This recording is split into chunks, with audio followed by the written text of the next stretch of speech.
Education Cabinet Secretary Professor George Muga disclosed that the decision to bar the devices was arrived at after it emerged that in the first week of 2021 KCSE exams, at least 20 center managers were arrested in connection with cheating. The announcement comes just 4 days after the Kenya Certificate of Secondary Education National Examination kicked off countrywide. Speaking in Kiambu County, Professor Muga reiterated that no candidate or invigilator shall be allowed to enter the examination center with their mobile phones. According to Muga's directive, only examination center managers and the security officers manning the station will be allowed to have their cell phones. Still on matters education, and 4 suspects have been arrested in a syndicate involving the sale of examination papers to candidates sitting the ongoing Kenya Certificate of Secondary Examinations. The arrest came after detectives attached to the Kenya National Examination Council opened investigations on the malpractice a week ago. The Ministry of Education is yet to confirm if the papers were genuine. Police say that investigations have established that the 4 suspects are college candidates in at least 4 institutions of higher learning. The suspect, who was allegedly selling the examination papers at 500 shillings per paper, was also discovered to be a member of 2 fraudulent examination telegram groups with over 17,000 followers. And Deputy President William Ruto has continued to urge President Uhuru Kenyatta to stay away from campaigns as the country nears the August 9th elections. The DP, who was in central Kenya, asked the head of state to allow a level playing field in the race for the presidency. Speaking at various stopovers during his tour of Murang'a County, the Kenya Kwanza Alliance principal expressed confidence he will win against Uhuru's preferred candidate, ODM leader Raila Odinga.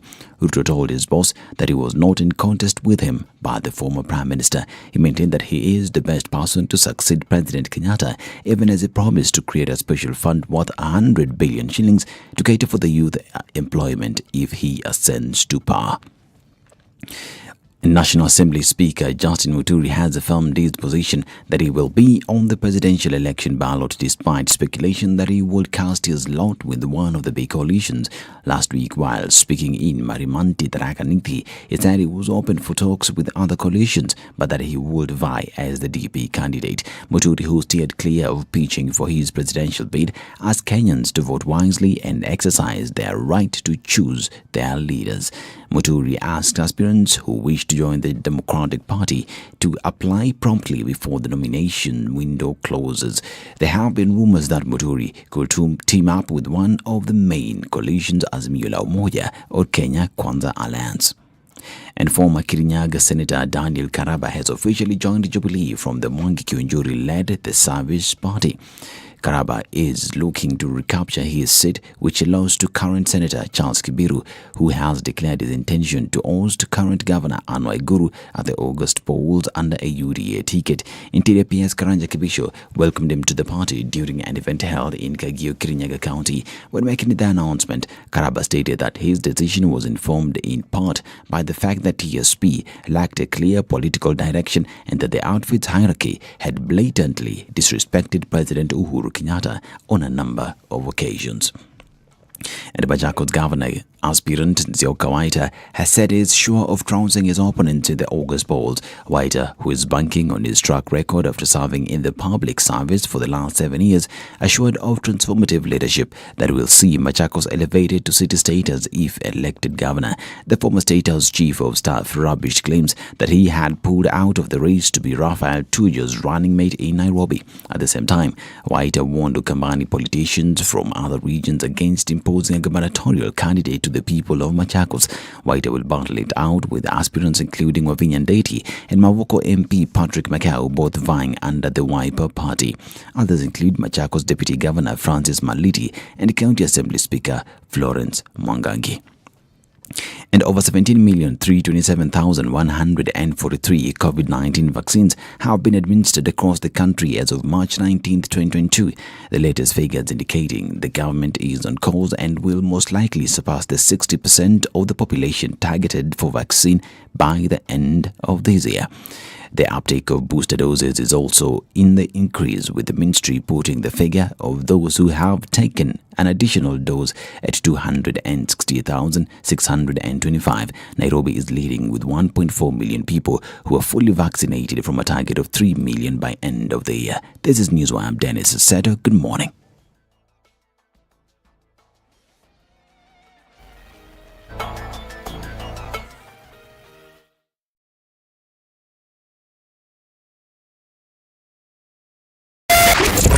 97.9 SpiceFM, Mombasa.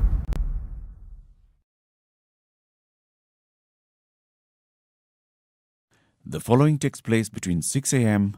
and 10 a.m. Forgiveness is always conditional. Even before God, there's nothing like unconditional forgiveness. Government doesn't pay you pension until you retire. In fact, they have no money for you. The day you retire, they look for it. This country is punishing many young people. These young people are more susceptible to be deceived, to be taken advantage of, and they're more susceptible to be bought off. Let us also talk about where we want our country to go. You know, we are a population of very young people. We're in a state of capture. The judiciary is under duress. Parliament is in the pocket of the executive.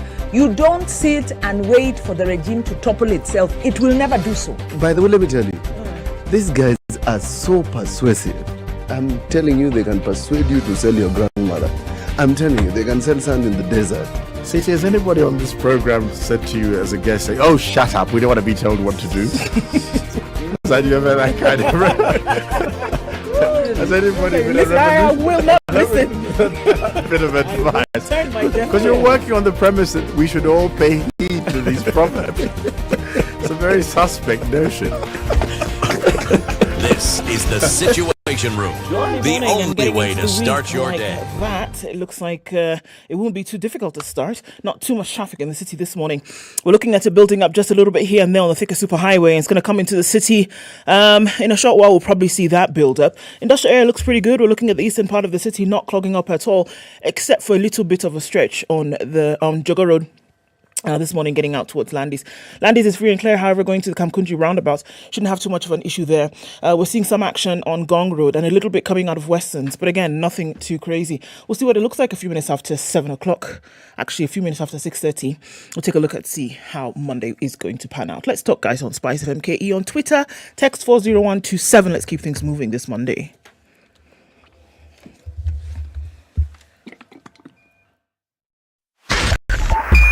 SpiceFM, Nyeri.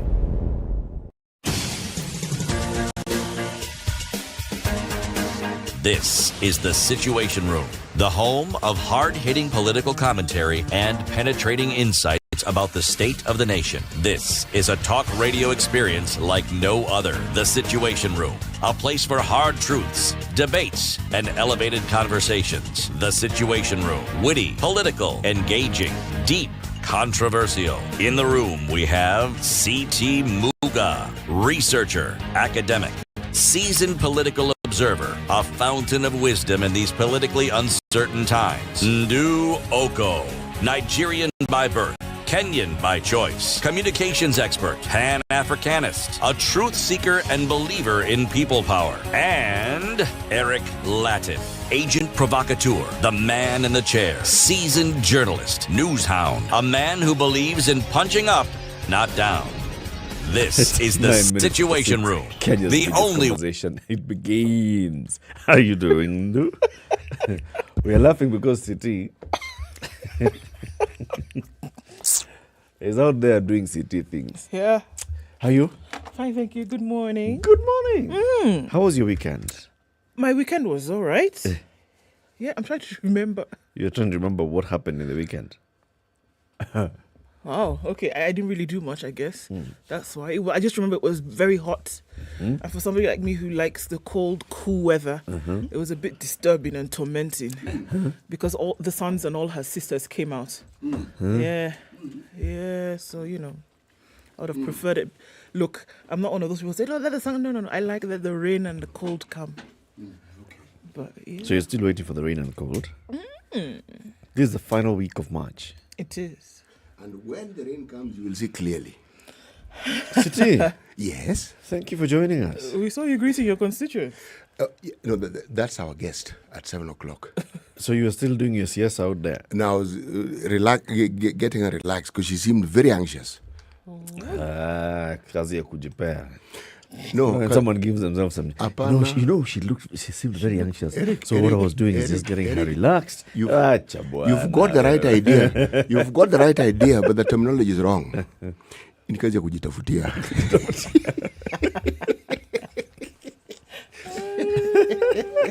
Kazi ya kujitafutia hiyo. Yeah. Hi boss. How are you? I am actually very well. Apart from playing good hosts. I'm well, thank you. Yeah. Clearly. I'm well. Yes. The weekend was good. Uh-huh. Quiet. But this sun is actually hot, bwana. Well, now you see. Of real, eh? Huh? Of real. It's actually hot. It is. It is pretty hot. But is that heat that normally inakuja before the rains? Just it tells you the rain is on its way, and the rain will not be fun. Hii joto ni ya mvua. It's been for Mvua for the last 2 weeks, man. It usually happens like that. 2 weeks is a short time. What you'll find happening is that it'll increase. It'll get hotter. Then when it gets hotter, then you know the rains are near. Okay, but it hasn't gotten hotter yet. It's just hot. It said that yesterday was a day of the equinox, right? Equinox is when the sun meets which one? When the sun is in line directly on the equator, and so there's half of so this part of the hemisphere on which we are on then faces maximum heat. You know. So yesterday is supposed to have been one of the hottest days of the year, specifically. You, my sister, you had wonderful parents. Seriously. They took you to school and you learnt. Equinox. See? And you kept it. Yes, and you've remembered equinox. It's not just it's just hot. No, the sun has done a thing. The earth in line. Lined himself. Itself. The sun has So joined the the equinox was yesterday. What was the sun doing? It came early. No, Did like city's guest. no. It's 7 o'clock. It came at 6. The sun is the sun. The sun is constantly where Either it is. entered a collabo or a coalition. But If yesterday was supposed to be the hottest day, why was it so hot on Monday it was hot on Monday last week. and Tuesday? The and guys Wednesday? who got the date for the equinox may have got it wrong. Maybe equinox was that Monday. Perhaps we've experienced several. Which continent are we in? Africa. Precisely. So we all have relatives. What makes you think the sun doesn't have relatives? I believe she does. So this one provides heat doing this on a Monday, then another one provides heat on Sunday. Anyway, welcome to the conversation, everybody. Today, the guest that C.T. Muga was putting at ease and making her feel comfortable and offering her a cup of tea and some breakfast before she joins us at 7 a.m. is Melvin Thogo. She is the Secretary General of the University of Nairobi Law School and wants to be the president of the University of Nairobi Students Association. The elections are coming up soon. So today we want to have a conversation with her about, student leadership and the politics of the UNSA presidential elections. We know, and we've seen it from very many years, that the person who, the campaigns for leadership of the University of Nairobi and many other universities, student leadership bodies, are tied to national campaigns. And this one, particularly coming at this time, is also very, very much like that. So we'll want to understand the intrigues, the ins, the outs of the presidential campaigns. That is at 7. Then at 8, we'll have an actual presidential campaign debate in the studio. We have invited the two presidential campaigns for Raila Odinga and William Ruto. The leads of those presidential campaigns will be joining us for a live debate at 8 a.m. This is the chairman of the Raila Odinga Presidential Campaign Board, who is the Laikipia governor, Derito Mureithi, and his counterpart, the Director General of the William Ruto Presidential Campaign, who is the governor of Turkana, Josphat Nanok. Incidentally, both men are from Laikipia. Incidentally. Yeah, Nanok raised in Laikipia for much of his life. It's 6:15. Let's look at the COVID numbers quickly. All right, so we're looking at, if we look at Kenya specifically, 9 new cases, positivity rate of 0.2, 0 recorded deaths. We're looking at a sample size of 4,020. We're looking at this on a day when China has reported its first ever COVID death since January 2021. 2 deaths were recorded in the northeastern province of Jilin, the epicenter of an Omicron-fueled wave of cases that has left millions facing stay-home orders. This is what we're looking at now. So in a year, plus some months, no cases of COVID deaths. And these are the first two. They recorded Saturday, bringing the country's coronavirus death toll to 4,638. It marks the first increase in China's death toll since 26th of January last year. And the country is said to be battling an Omicron-driven surge of disease. They reported 4,051 new cases Saturday, down from the 4,365 the day before, according to their equivalent of the Ministry of Health, which is the National Health Commission. All right, so China's a tad worried about what's going on there, and is probably going to look at it in greater detail over the coming days. So where a lot of the countries of the world are opening up, China is shutting down. Mm-hmm. That's how the world is looking. That's how the world is looking. Yeah. Are you online? We are live streaming the show on YouTube and Facebook. We're also having the conversations on Twitter and Instagram. If you are, time for the roll call is coming up shortly after we take a look at the weather forecast. This is the Situation Room, Kenya's biggest conversation on SpiceFM around the world. Good morning. This is the Situation Room, the only way to start your day. Classic soul, R&B, smooth jazz, neo soul, and nostalgic ballads. Make some noise. Yeah! You're listening to Spice FM. The group of leaders we are having now, these are just like the polymers. The chemical composition is the same. Are you corruptible? Hopefully not. And maybe that's part of the problem. People who have done about 300 speeches and they are not saying anything. What makes you think that they will come in with something really dramatic? Don't miss out on the latest from Kenya's biggest conversation. All right, so we're looking at clear conditions in Nairobi this Monday morning. We'll see highs of 28 and lows of 15 today. In Nakuru, 15 degrees and clear, highs of 31 and lows of 14. We'll see lows of 15 in Nyeri, going to highs of 28 today. It's cloudy this morning. Clear at 13 in Eldoret, highs of 28, back down to lows of 13 today. Partly cloudy at 27 in Mombasa, highs of 33 and lows of 25. It's partly cloudy at 26 in Malindi, highs of 32 today. And 22 and mostly cloudy conditions in Kisumu, highs of 31 and lows of 20. Kakamega is mostly cloudy at 19, highs of 32 and lows of 16. Out in Kampala is partly cloudy at 22, highs of 29 and lows of 19. While it's raining in Dar es Salaam this morning at 25, we'll go to highs of 32 today. And mostly clear conditions at 27 in Lagos, highs of 33. At 14, Johannesburg is clear. We'll go to highs of 19 and lows of 12, while 23 and clear in Kinshasa. We'll see highs of 33 today and lows of 23. Looking out into Beijing into Monday afternoon, it's 10 degrees and sunny, highs of 12 and lows of -2. Paris is clear at 5, highs of 19 and lows of 5, while it's clear in London at 3 degrees this morning.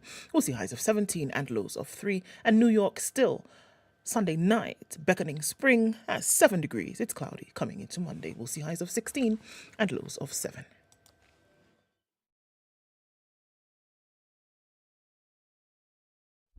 Classic soul, R&B, smooth jazz, neo soul, and nostalgic ballads. Make some noise. Yeah! You're listening to Spice FM. Mature, intelligent talk every morning. Spice up yourself.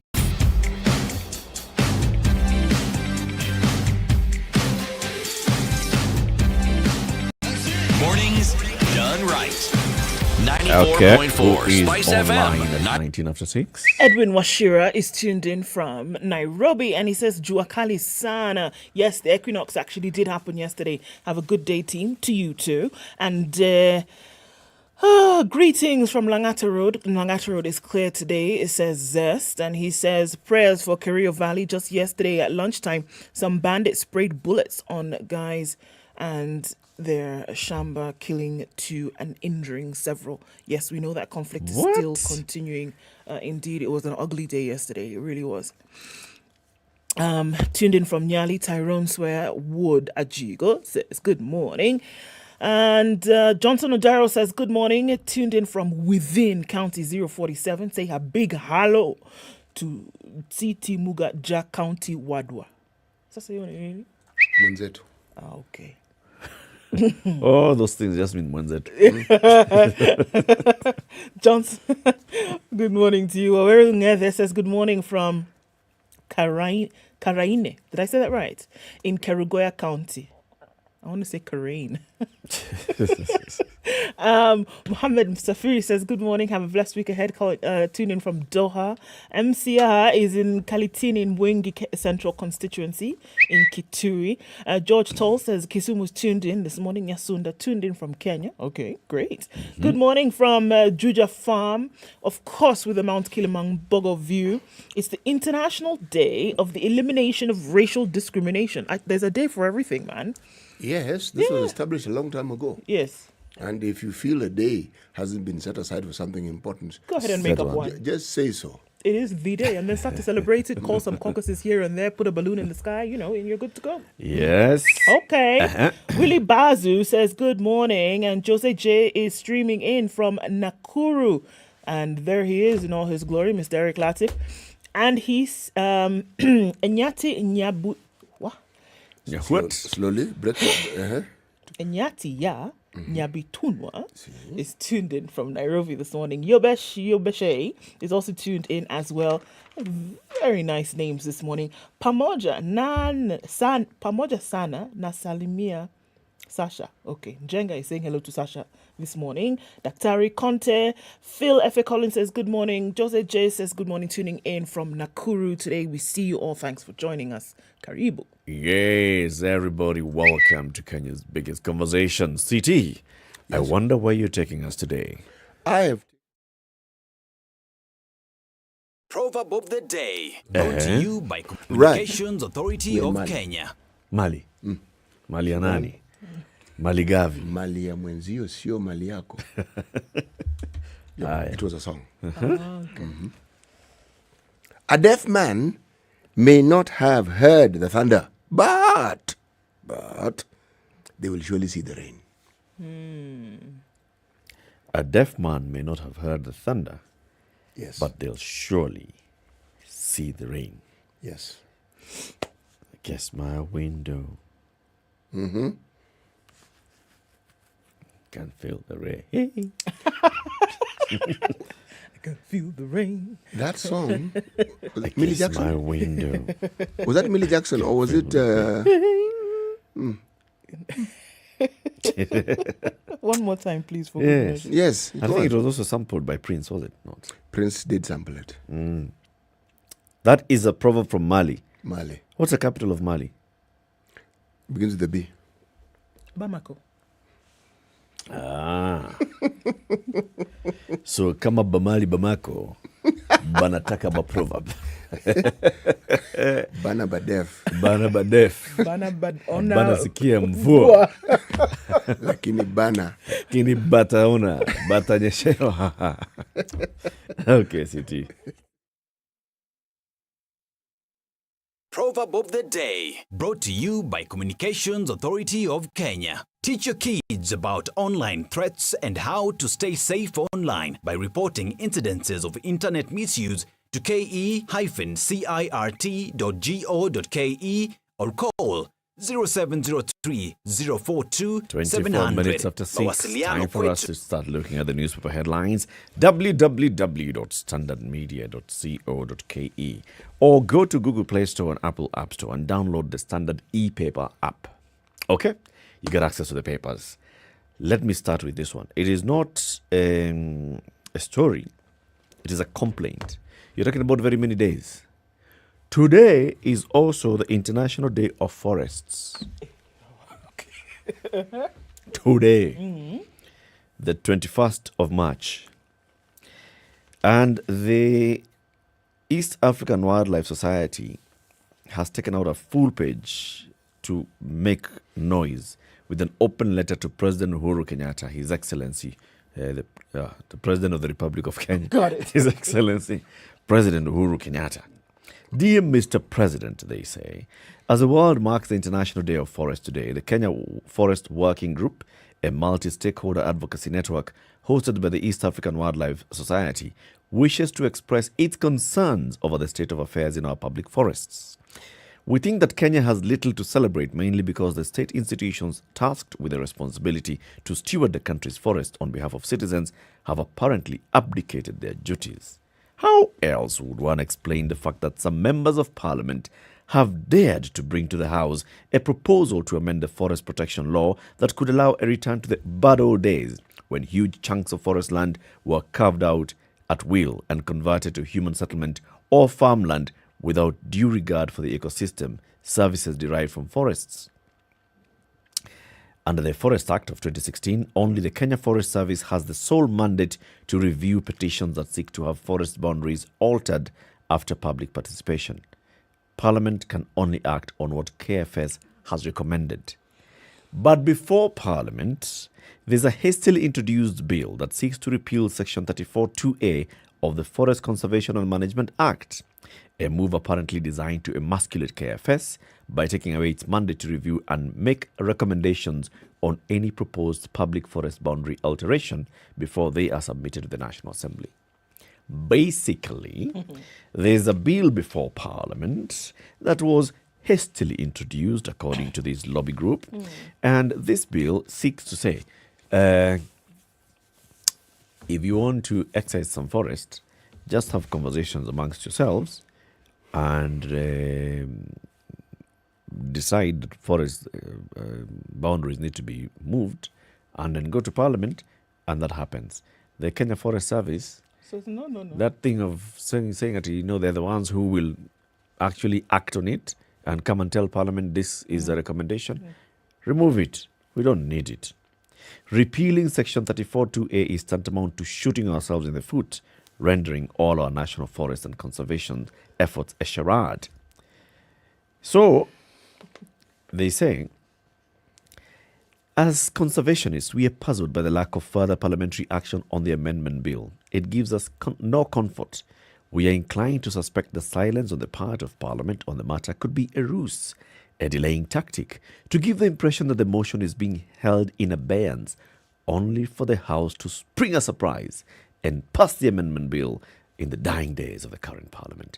This kind of action, if intended, would be the height of betrayal of the trust bestowed by the Kenyan people on the political representatives. We talked about this some time back. There was a bill, this bill was introduced before Parliament, then it has just been there quiet, nothing moving. Hasn't been kicked out. Who sponsored this hasn't been moved anywhere. I don't remember who's brought this particular bill. There was some time when there was a mention of the Langata MP, but I am not sure whether he has anything to do with this particular bill. But the bill is before Parliament. The bill is not moving anywhere. And that's what these conservationists are saying. That fact alone is danger. Because one day, on the final day of business of this 12th Parliament, that thing could come, it could go through, it could be voted on. Yep. It would pass. But don't we see more than this happening? Oh, yes. This is what we also see, that even with budget talks and borrowing, that is a recommendation as well, that you don't need to actually come and, have a conversation. Treasury will just come and explain to you. By way of explainer, we will then tell you why you want to be able to do this. Same thing here, that you don't need the KFS recommendation, for example, for anything that then will be tabled before Parliament or discussed or debated upon. After the fact, we will then explain to you why we did 1, 2, 3. Lobby group, however, is saying, we could essentially be shooting ourselves in the foot. Yep. Lobby groups also for the same in terms of talking about borrowing. We could also be shooting ourselves in the foot. Then you have just a few people deciding what you're going to do in terms of money and budgets. And it could put people in trouble later. Do we see a trend here that it then becomes that you will not get any recommendations before things are tabled? You will just be explained to after the fact. And then we reserve the right to complain later? And by the time you're starting to complain, it's too late, my friend. Too late. Forest ilienda kitambo. It's way too late. City, what are you saying? What I'm saying is that our forest cover up until now has been reducing by something like 50,000 hectares annually. Our forest cover is at 7.4%. Recommended, I believe, is 10%. Yep. We've been working towards that 10%. And now we've reached 7. We're actually doing very well. Very well. Yes. You see, it ought to be more. Yes. Infinitely more. Yes. It ought to be more than 10%. This 10% minimum is really it's not... the minimum recommendation. Yes. If we are at 30, you'd say we are on a good trajectory. Okay. But what this bill, among other things, is seeking to do is actually not just roll back time, but is actually seeking to destroy time. Why am I saying this? Forests are not just forest. A forest represents an ecosystem. Yep. With so many things. Remember the time when we realized that this forest cover was a serious thing and we decided to now claim back some of our forest. What were we experiencing? What problems were we having? Now, when someone says we're trying to claw back and take us back to a time that we really dread going back to, in my mind it is worse than that. Because instead of rationalizing what we already have and saying what is the best use we can put to what we already have, is all the land that we have in this country that arable, is it under cultivation, under use? The answer is no. No. It is not. So, what is it about this need to actually destroy something that already exists and which is extremely difficult to repair?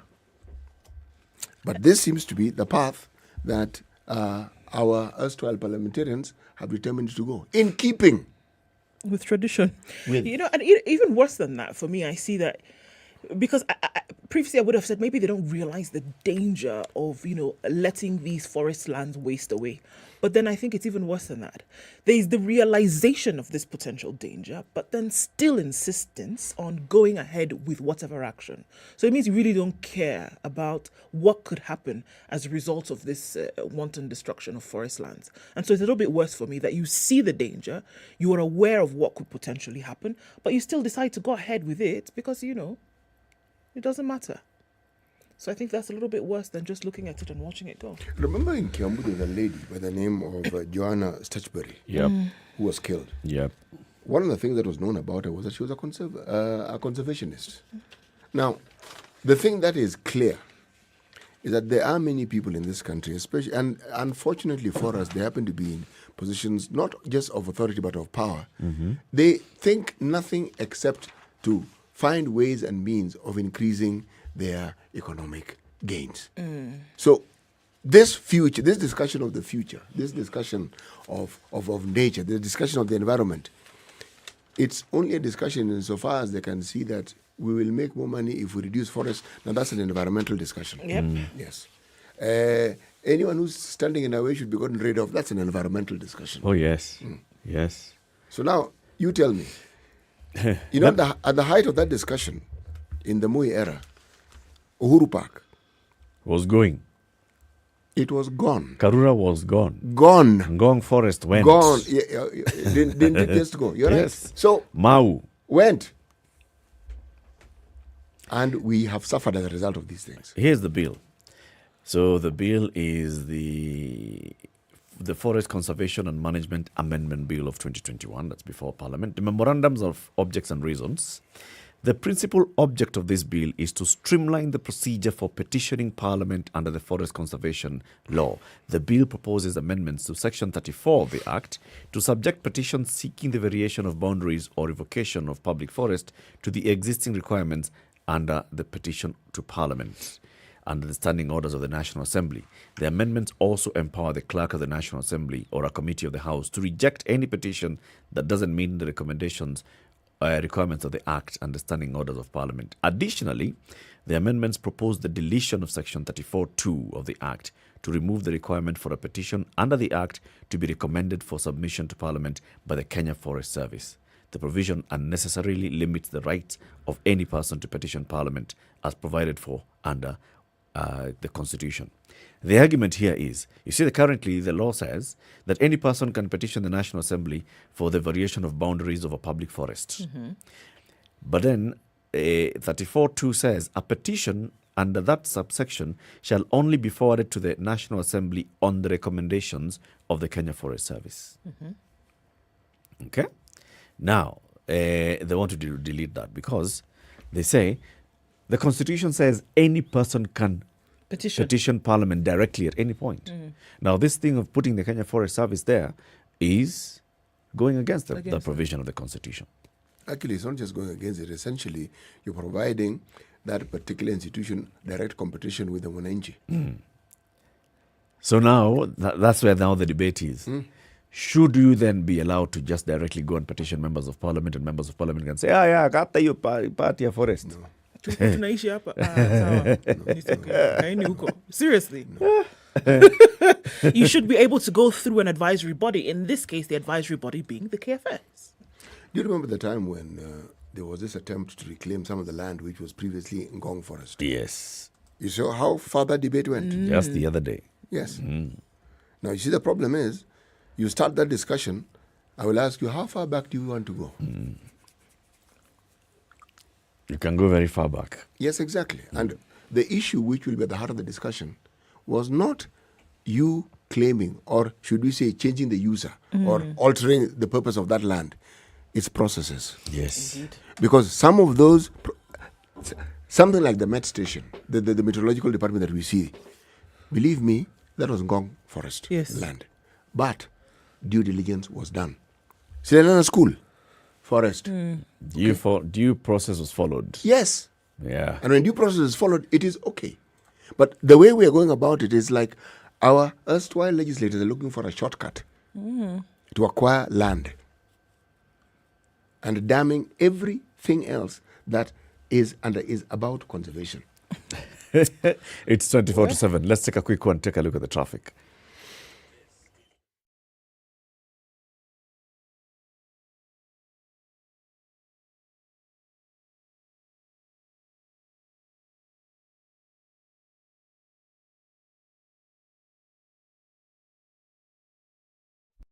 Classic soul, R&B, smooth jazz, neo soul, and nostalgic ballads. Make some noise. Yeah. You're listening to Spice FM. No matter how well planned your finances might be, an unprecedented and unavoidable expense may always catch you by surprise. It could be a medical bill, liquidity, or supply problems for your business. All right, looks like things are slowing down considerably this morning, and it's starting on the Thika Superhighway and going into the city this morning, but not too bad. Towards Utali is what we're looking at now. Coming off Kiambu Road, not too bad either this morning. All right, let's take a look in the eastern part of the city. All the way coming from the eastern bypass is where we have a bit of a hold up. Mombasa doesn't look too bad this morning, getting out towards the city as well. No, not too much happening in terms of traffic this morning.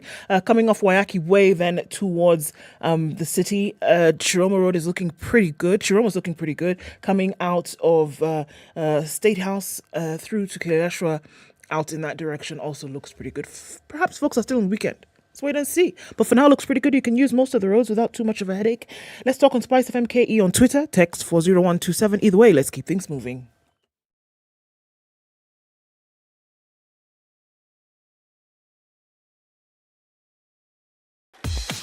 Welcome to Spice FM, the best exclusive radio station bringing you the best mix of the best music ever.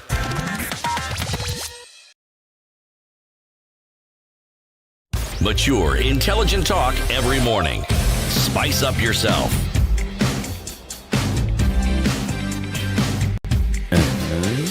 So, no new CSs to can post after 4 have resigned.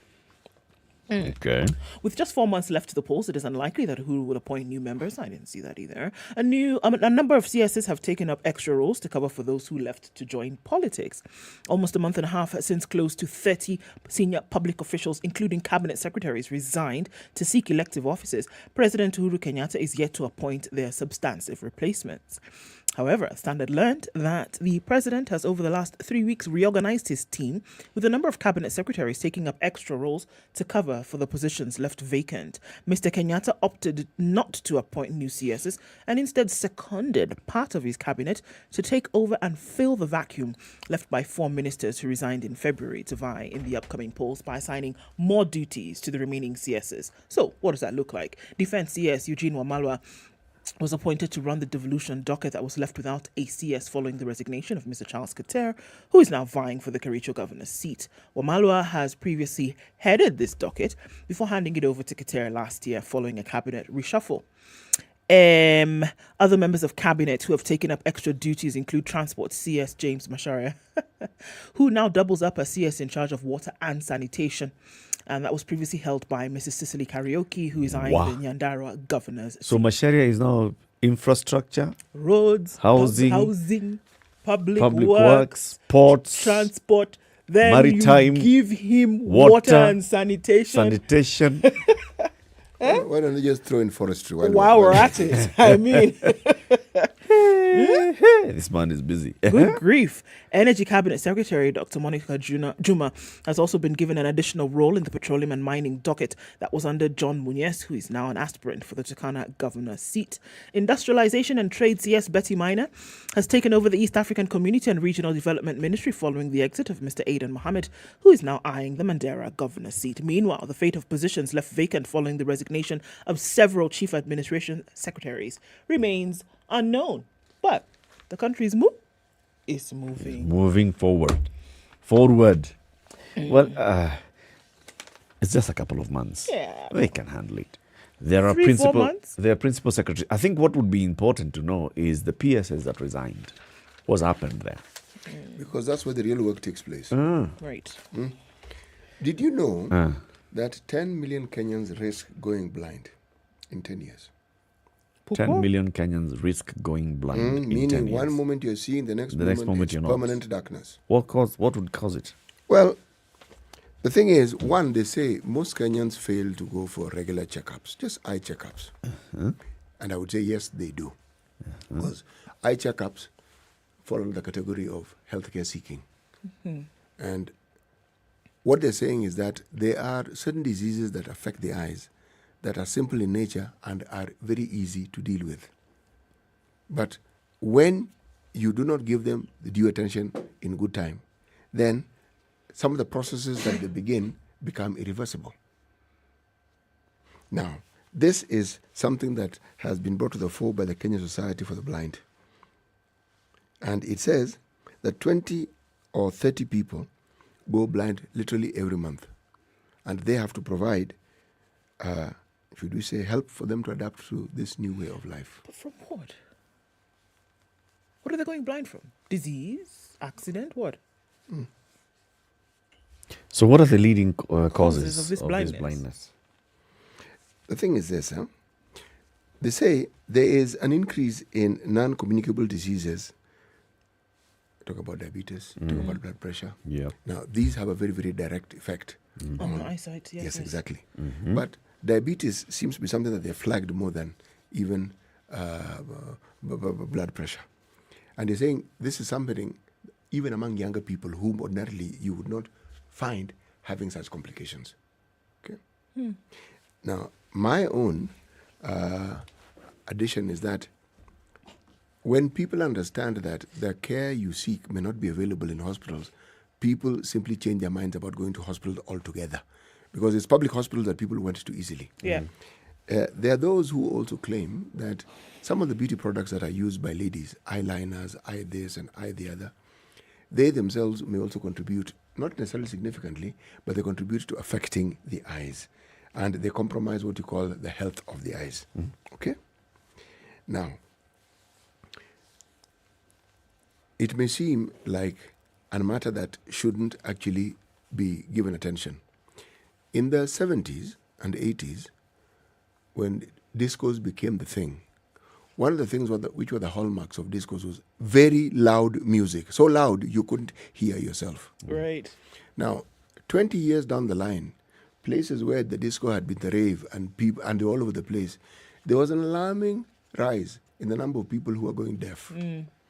And when they traced back some of these things, more so in the UK, the developed countries, they realized these are people who had subjected their ears to this battering of these loud noises for a long, long period of time. What am I saying? So they were party goers. Disco goers, to be specific. Where if to talk to someone, you had to shout louder than the music, which is a bit difficult. What am I saying? I'm saying that the Kenya Society for the Blind is presenting us with a scenario of something that can be averted. Because they are forecasting and saying, at this rate, this is what we're going to have. Right. And they're saying that we really need to be careful. Because you're talking about, when you say 10 million in 10 years, in 10 years, let's say... It's 1 million a year. Precisely. And you're saying... Our population grows by 1 million people a year. Yes, exactly. It's not a good picture. In terms of percentages, right now, if let's say we're 5 million, 10% of 5 million would be 500,000. 20% would be 1 million. So, again, these are daunting. Very, very, very daunting. Those are big numbers. Yes. Very, very big numbers. Yes. Of things that can be avoided.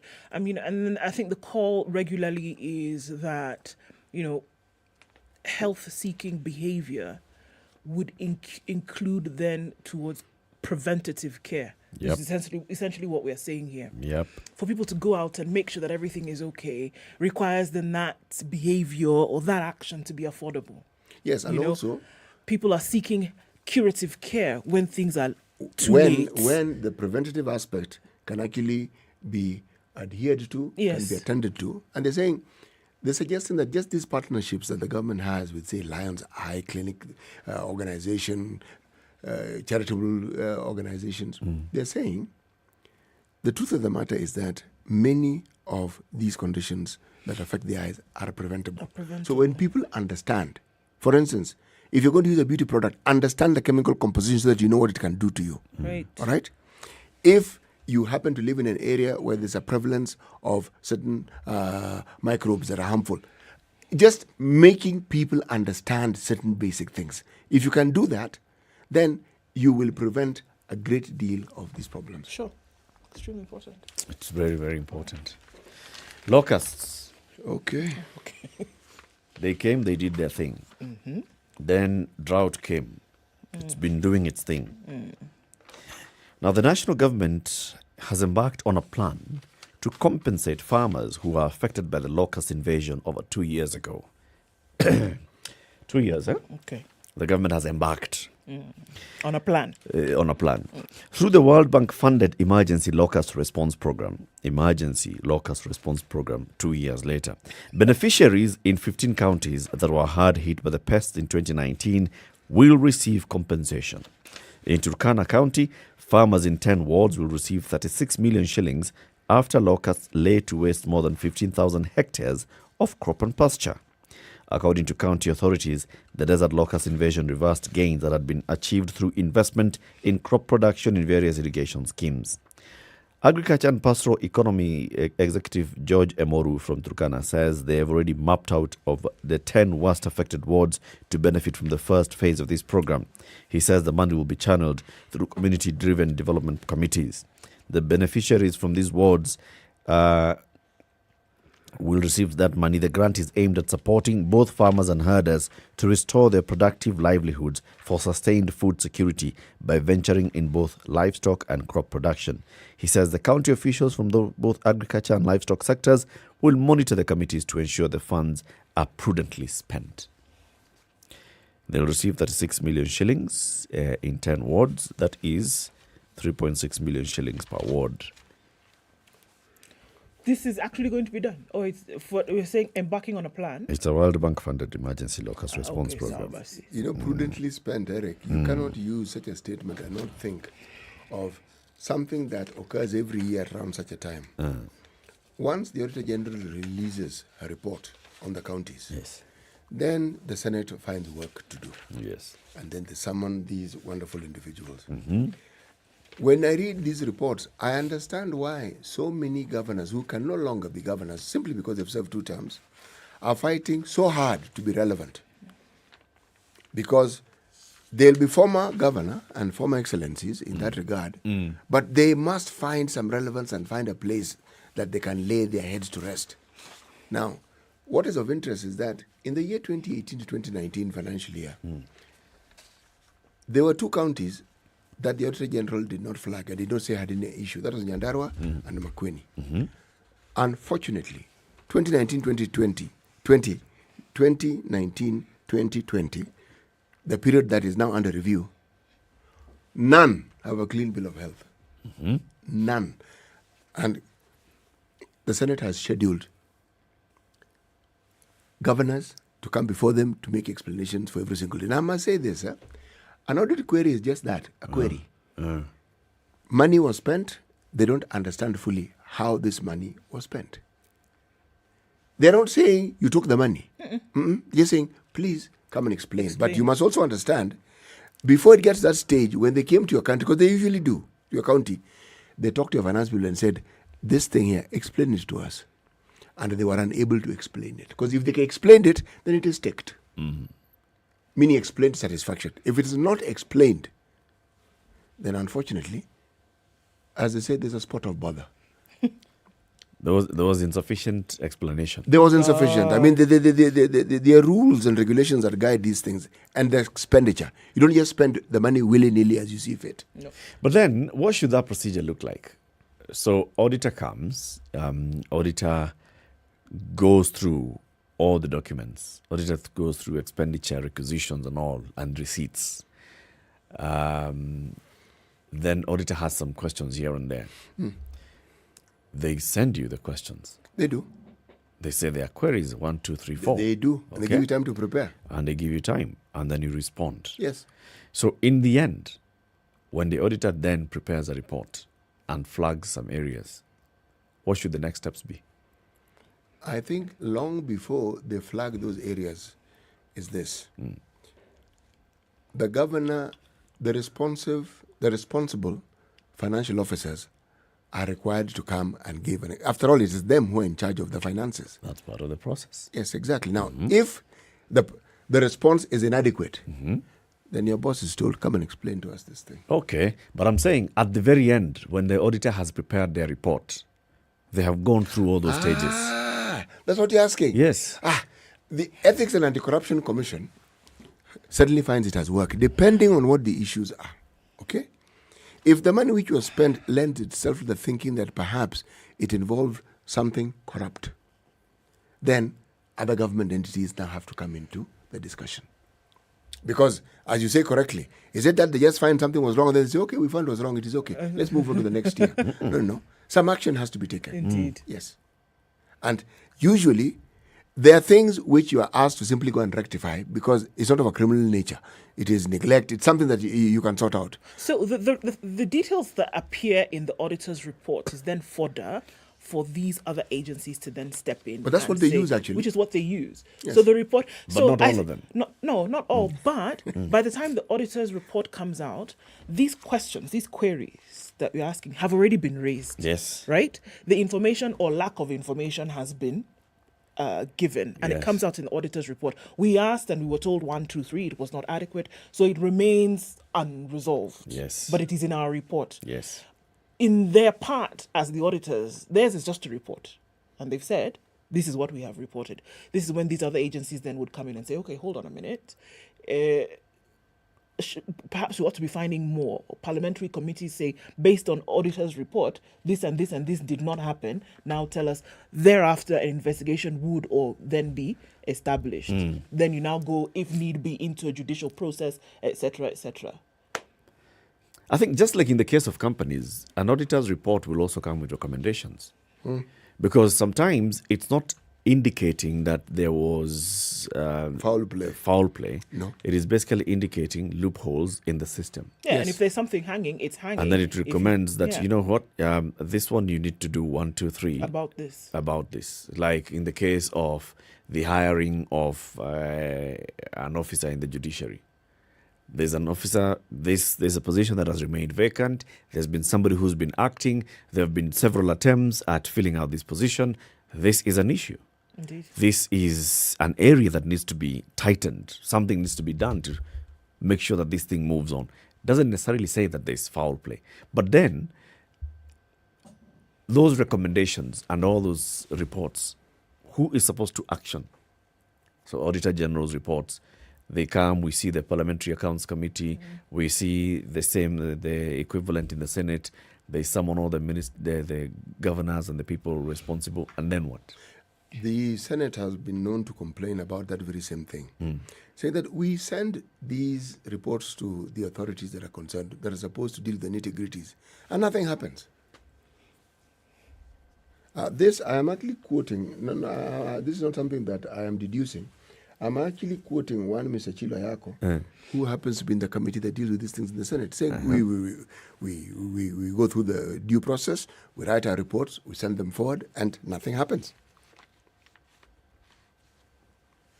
It's like a waste of time. It's as though whatever could be gleaned from this report is not being done. It's just like we're reporting resources have been expended, and then information just kind of sitting there. If nobody picks it up, well and good. If somebody picks it up, hunky-dory, and then we just kind of continue. If it doesn't happen, it doesn't happen. We just Ochilo Ayaka's committee will then prepare its report. It will. And there's which yet will be another adopted report. by Parliament, by the Senate. And the report may at some point say, okay, we recommend we have 1-2 issues here we recommend, and people vote yes or no, and it moves on.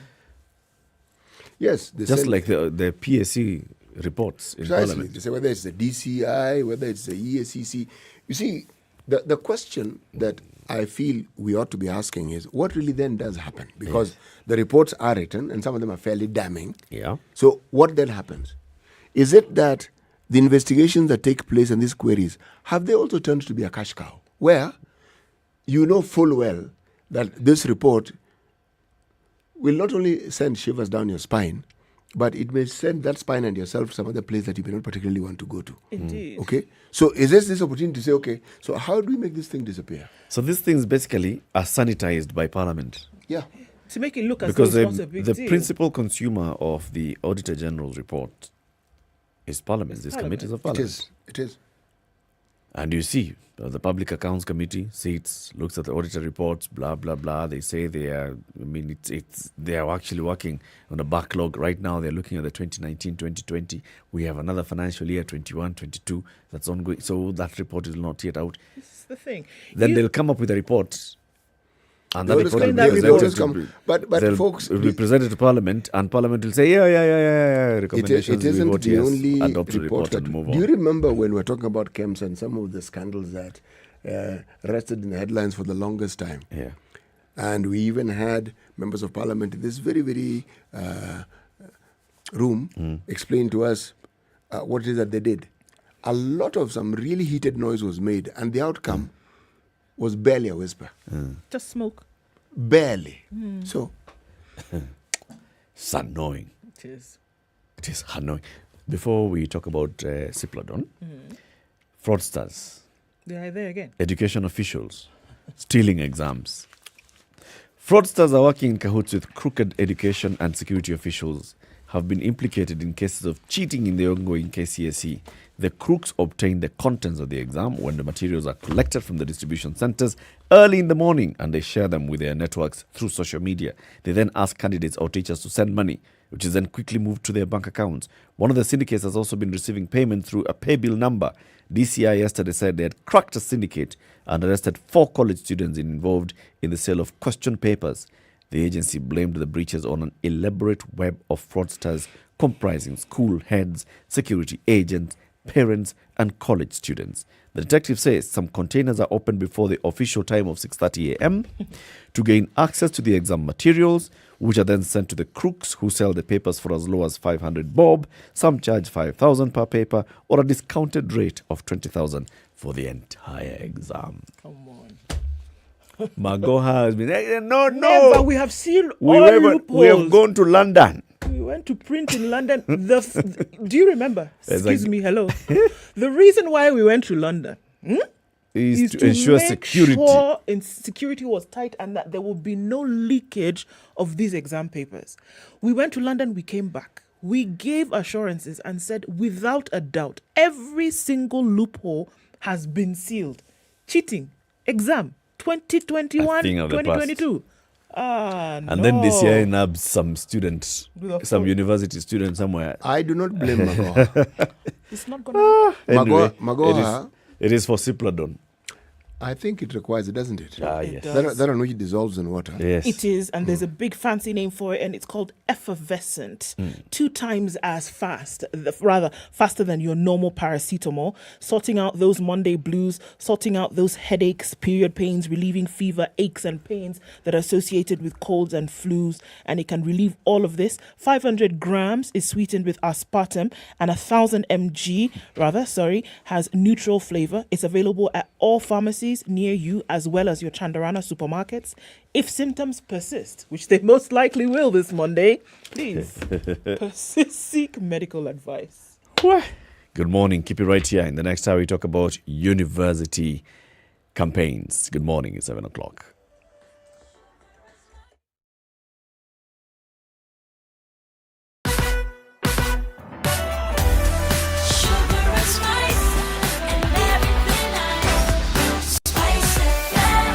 spice up your life.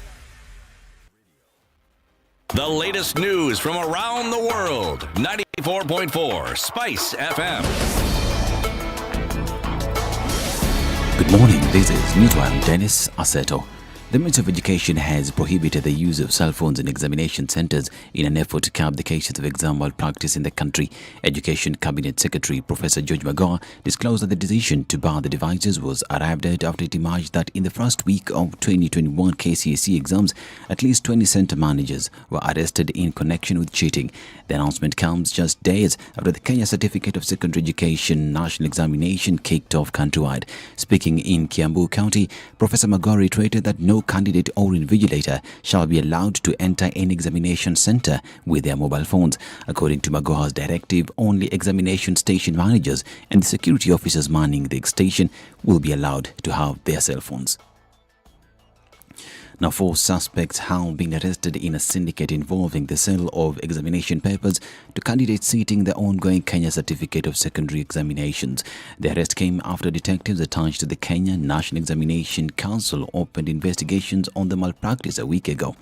The Ministry of Education is yet to confirm if the papers were genuine. Police say the investigations have established that the 4 suspects are college students in at least 4 institutions of higher learning.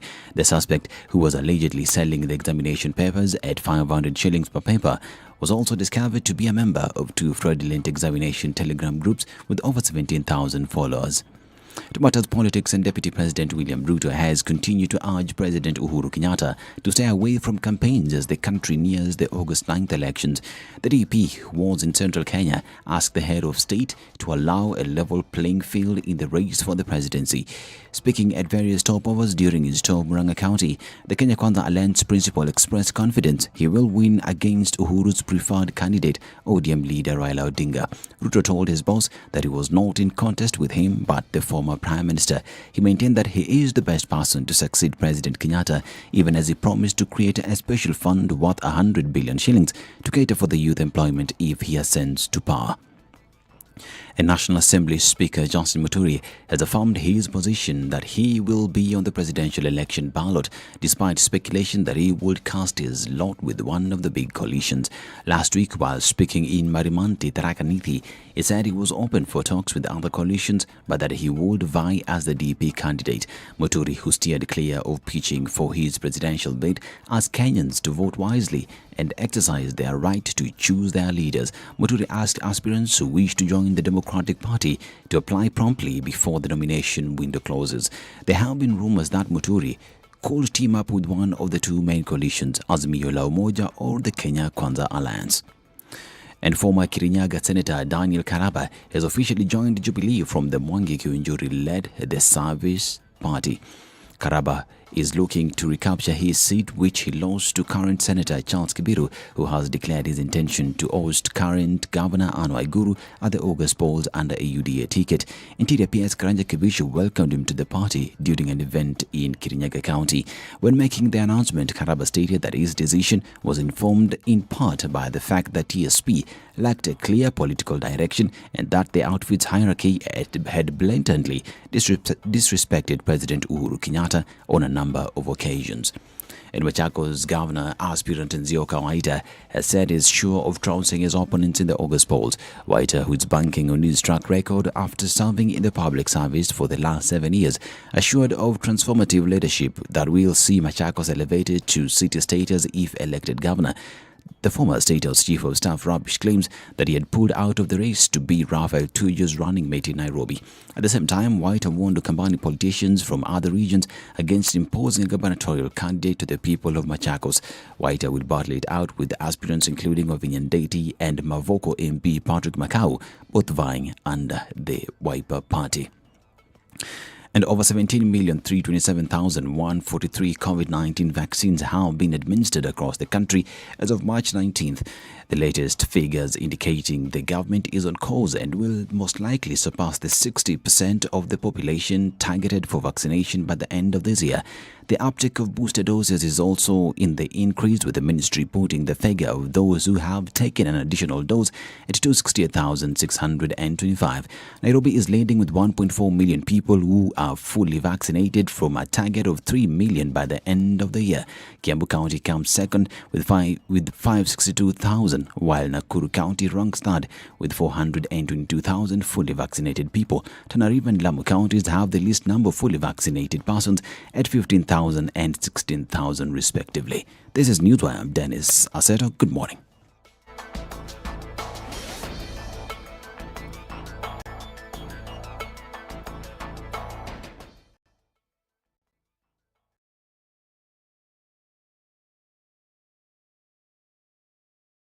It's building up on Mombasa this morning. We're getting into the city. We're looking at that hold up in Imara Daima, and it's in and outbound. We're also looking at it building up right around Syokimau, heading towards the SGR. That slows down just a tad, but it's not looking too bad. Hey, the new bridge, rather the overpass, just after the Gateway Mall has been semi-opened. So there's an option for folks who are going into the city and don't have to go all the way around. So hopefully to ease up traffic in that area. So think about that coming into the city. Langata Road is also piling up a little bit as you get towards the T-Mall roundabout. We're seeing some heavy traffic on Uhuru Highway, and this is inbound all the way through to Westlands. Coming off of Gong Road, some traffic as well. Jogo Road started early and it's still packed up. Safari Park Hotel is where traffic starts on the Thika Superhighway, and we're also looking at in and outbound traffic on Kiambu Road. But trust me, it's all lanes, guys, and it's all inbound. We're also looking at Limuru Road, which is piling up quite significantly. And now is when the action starts. In Westlands, in and outbound, Wayaki Way, going on to Ring Road Westlands, out towards Chiromo. It's Monday morning traffic, and it looks like it's going to be manic today. Cloudy conditions, some mist in some areas as well. Let's talk, guys, on SpiceFM KE on Twitter. Text 40127. Let's keep things moving.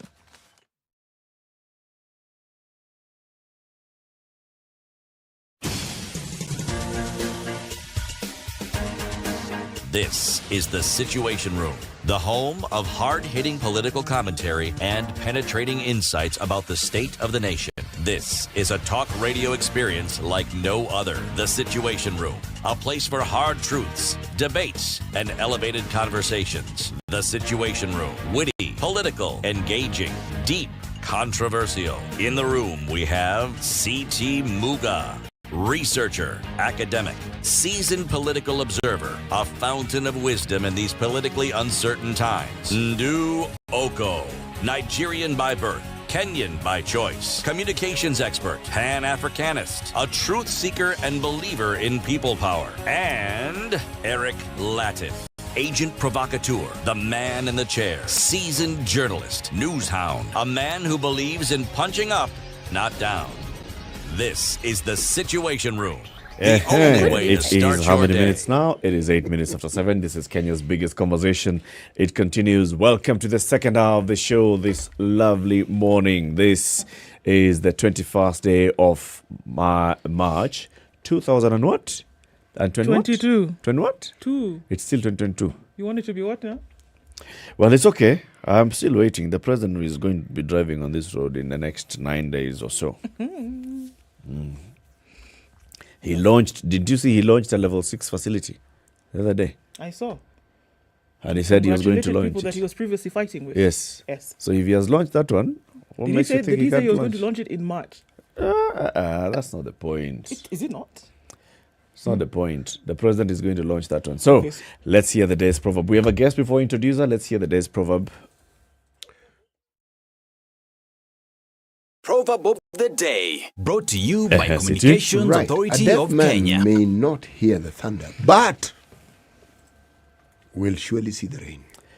A deaf man may not hear the thunder, but will surely see the rain. A deaf person may not hear the thunder, Very good, City. but will You are now surely conforming. see the rain. Yes. They may not hear the thunder, But they will surely see the rain. see the rain. Yes. And the lightning, they'll see the lightning. Lightning and the thunder. Lightning and the thunder. This is from Mali. Yes. What? Mali is Proverb of the day, brought to you by Communications Authority of Kenya. Teach your kids about online threats and how to stay safe online by reporting incidences of internet misuse to ke-cirt.go.ke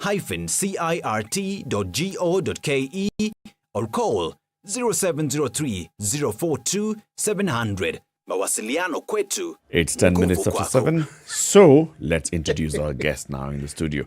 Melvin Thogo is a third-year university student from the University of Nairobi's School of Law. She joins us in the studio because she wants to be the president of the University of Nairobi Students Association. Melvin, welcome to Kenya's biggest conversation. Thank you, Latiff. That is called the hot seat. That is basically just where you're going to have some good time for the next 1 hour as you take us through the entire process of elections at the University of Nairobi, the Students Association. You'll tell us about the candidates and why the politics are heating up so much this time of the year in that university. So let's start. Third year student at the UN School of Law. Mm-hmm. And you're also the Secretary General of? Faculty of Law or School of Law. Uh-huh. Yeah.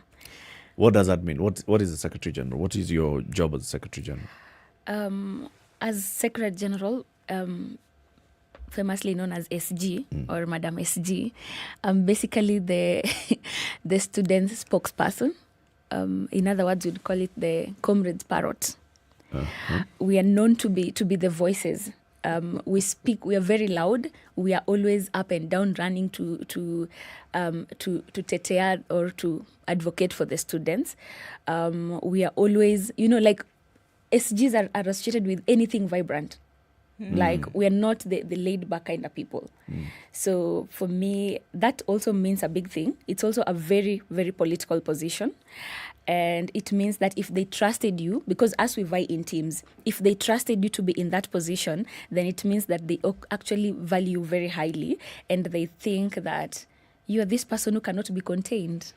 Even though I'm governable, that's not to mean that you're ungovernable, but it's that position where you tell us the way, you show us the way. Okay. Though it's not the highest, because above me there's the chair and the vice chair.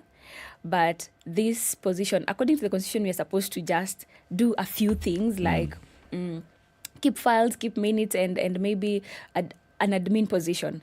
But the way it's always been handled, this is the person that goes all out for this team. Okay. Yeah.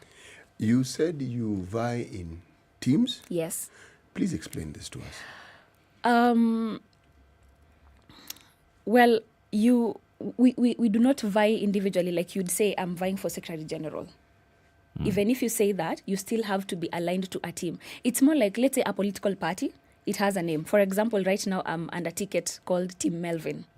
So in Team Melvin, you have to, if they elect Team Melvin, they have elected their chairperson, vice chair, secretary general, treasurer, sports representative, special needs, and international student. So you campaign as a block. Yes, so you campaign as a block. A group of you coming together and saying, there's 6 of us, we are going to run for 1, 2, 3, 4, 5. So if you're going to elect us, you're electing us together. Yes. So it's not like we're going to elect an SG from this block, president from this block, like that. Yeah. So you do not elect, like, for example, right now I want to go for the presidency or the chair. According to the Constitution, it's the chairperson's position.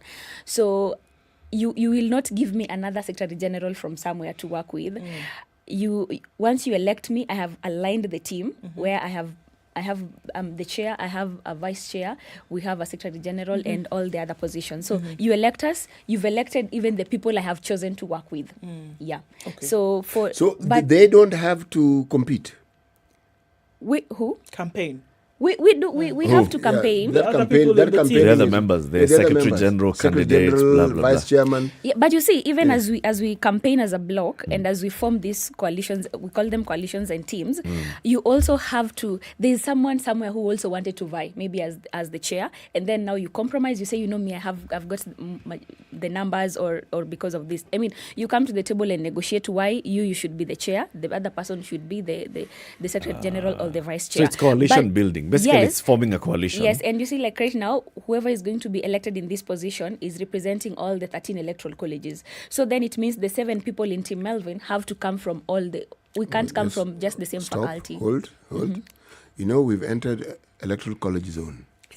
Okay. Would you like to be taken back a few steps? We will get there. It's okay. We can go back. Let's get there in due course. Okay. Let's first of all understand the teams. Okay. Teams are these grand coalitions. Yes. And the grand coalitions, there are several How many positions are there? There are 7. Okay, so 7 positions. Yes. There's the chair, vice chair, Secretary General, Treasurer, Sports and Social Welfare Representative, a student representing international students, and another student representing students living with disabilities. Okay. Yeah. So those 7. Yes. And then you have different teams with those 7 candidates in each team. Yeah. So each team has to have all the 7. Okay. Yes. So just like the big coalition. Yes. And in this coalition of yours, you have had negotiations on now, we had signed an MOU the last time I was going to be now from Secretary General, you're going to support me to become president. Yes. Mimi Siwezi, I would be the most stupid person to ever support you to for the support third time. Melvin for a third time. Those kind of conversations are what you have. Yes. And then you sign a coalition agreement. Well, yeah. I don't know if people actually sign like the signing, the practical gentleman's signing, agreement. but we always agree. Because right now I'm going to someone and I would even tell them, because maybe you have another chance, and this is my last bullet. I'm going to be graduating in the next 1 year, so I do not have another chance. Risasi ni moja. Yes, risasi ni moja. So you still have, you're maybe in second year, so you have another chance. So I tell you, Latiff, please let me go this time for the chair, be the Secretary General as you learn, and then next time, because I will still have my numbers and my resources, next time I'm going to support you. And guess what? We also break those. Of course. I mean, this is my second time here, right? So I know that we break those. It's typical reflection of what is happening right now. That was my question. So now, at the university level, so this is a splitting image of what is happening at the national level. Yeah. So do we then say that what's happening in this grand national politics, you guys have started breeding it here? It's happening, and I think I'm enjoying it. No, I'll explain that. Okay. I'm enjoying it because you see, it's not a child's play anymore, because now I'm learning and I'm thinking if the next 5 years I'm going to be involved in national politics, then I have to also learn from here. So you see, for us, these are people above 18 years. They would want to be in the national politics. Maybe just resources don't allow or something like that. Yeah. So we are doing it. We are practicing it here. Whatever you see outside there, the numbers, the resources, how we mobilize and how we collect our funds, it's also happening here. So it's not like, what would I call it? It's not a skit. We are not playing a rehearsal. No, it's not rehearsal. We're actually doing it. This is real life politics. This is real life. The way you hear that someone will say that yesterday, I don't want to use a politician, but you'd hear that yesterday someone from ODM or maybe UDA came and threatened me to join or something. It still happens today. So it's still happening even at the university? Yeah, or they sent me money so that I can support this candidate. It's still happening. So we have mass defections. Yes. A big blow to Melvin Thogo as so-and-so defects. Yes. or maybe you had... in the run-up to now the elections, maybe before the nominations, before you actually published that you're in this team, you could defect anytime. So you would hear that the strongest person in Team Melvin was maybe the vice chair, and now she's defected, he or she has defected, so then it means it's a big blow to her team. Sure. It also happens. Because also, right before the publication, people would be trying to also buy my team members, or I buy their team members, or they actually buy me. You know, they could actually buying buy money or buying what? Yes, there's money and there's also promises. Well, some people actually have the money to... What's the going rate? If say I want for you? No. That would be an unfair question. Right. Let's say I wanted to be bought. Okay? How much should I ask for? For yes. It depends with where you are. It depends on your value. Yes, these are also students, so you can imagine. These are students, you can imagine. It could be 100K, it could be 50, it could be so much. I don't want to say a million, but it could be. Like, there's that, and also there's the promise of, like, there's so many promises. The same way you see people promising each other there that what happens now when we get into government? You're also looking at, if I go under this person, maybe if we get there, we'll just be there. But this person is more promising, you know. So there's also that. How do you raise your money? Because clearly from what you've said, there's a serious implication that these campaigns require money. They do. How do you raise your money? Like I said, it's not a rehearsal. We're actually doing the real politics. So for me, I'll speak for me. I'm always working. I'm always doing something. Yeah. So I'm a hustler. And then also there's friends, family. And also just raise from people. Like right now we have national politics. Yeah. Those politicians are looking up to us to also support them, to mobilize for them. So invite them. Let them help you. So you have a fundraising pack sort of where you there's a way in which you raise funds from friends, from well-wishers, from supporters, also from politicians. Yeah, and like for me, I knew that I was going to do this. So I've also been saving up for it to do it. Is it worth it? It is worth it. I mean, you've served as SG now. Yes, you see. If you look back and see how much money you contributed to the kitty for team, whoever was the president, actually it's the outgoing president, you were in that team. So how much money you contributed to that kitty and what you've done, is it worth spending that money? Previously when we were vying, we didn't use so much money. It was the first online election. Everyone was home. That was in 2020. Everyone was home. So basically, whatever we needed, the money for was to buy bundles, airtime for our bloggers. So we didn't use any. I wouldn't say, because it was faculty level, I don't think any of us used more than 250,000. Okay. But now, but also, I am where I am today, and I have done so much for myself and for students because of that position. So in as much as you're using a lot of money, which maybe sometimes you would say that you don't have or you've raised from different people and different sources, I think it is all worth it. Again, this is an individual calling. Just because somebody else was in that position and maybe you don't see like it really helped them does not mean that you can't do it. Okay. Yeah. So, I mean, it's a question that would be asked of anybody who wants to run for any kind of political office. And is, why would you want to be the president at the University of Nairobi? Why would you want that? The glamour, of course, is one thing because we see national politicians today who have been presidents at the University of Nairobi at their time. Why do you want this position now? There's the aspect of preparing. You're preparing for something greater, but that is personal. And then there's the aspect of what have I been able to learn? Because for me, when I'm going there, I'm not going there with an illusion of this is what you can do.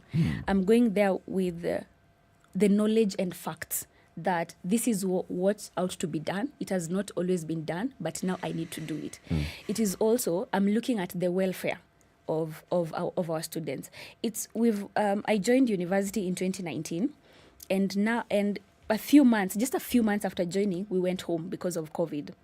So a lot has changed. The needs that we had probably in 2019, they've probably advanced to now because of online and virtual operations. So now you're also looking at, am I in a position to change and to transform the lives of these students as we continue with this? Because I can assure you that we are never going to fully be physical. And that is not just from the admin side, but even some of our students are telling us, we are actually comfortable with online learning, so we want it to be an option as well. So you're also thinking, a lot has happened. There's COVID, people have been affected. There's university fees going up. There's help is not consistent anymore. So you are like, at some point I was like, should I sit this one out? And then I was like, no, I don't think there's anyone who's got the best interest to address these issues. And I know that I can do it. I know that I have all it takes to address these issues. I'm very interested as to how. I'm very interested as to how, because the things that you've raised are intricate issues and they're serious. I mean, we saw last year when there was talk of just the fees coming up, and then it became a thing. We were looking at fees doubling, and then the help conversation whereby help doesn't have enough money. It's not political. It is the truth that help doesn't have enough money to disburse. There are those who have defaulted in terms of repaying their loans. How would you address such an issue? And I actually want to say that politics will end in a week's time. We'll be elected. We'll have a government, and politics will end there. Because now after the elections, we now get to the real work. So then you want to address these issues. For me, it's apart from public and private bodies partnering to bring this issue to at least to help, how else can you address them as a student leader? Who can you approach? Because it also matters. And how are you approaching them? Because one thing is you get there and then you meet people, like you want to go to parliament, you want to meet them, and then you forget why you are there. So that is one thing that you cannot forget. The core thing that took you there is what you cannot forget. When you're going to address this issue with the administration, don't go there like it's not about attention anymore. It's about how is this going to be a win-win situation for both of us? Because the admin will tell you that we cannot be operating on a 2012 budget in 2022. So then you have to now think, how are we going to still in 2022, how are we going to still help the students who are here for them to be able to live well? Like if you have to increase the school fees because this and this has happened, is this reasonable amount to do it? Is this a reasonable way to do it? You do not come and like triple it.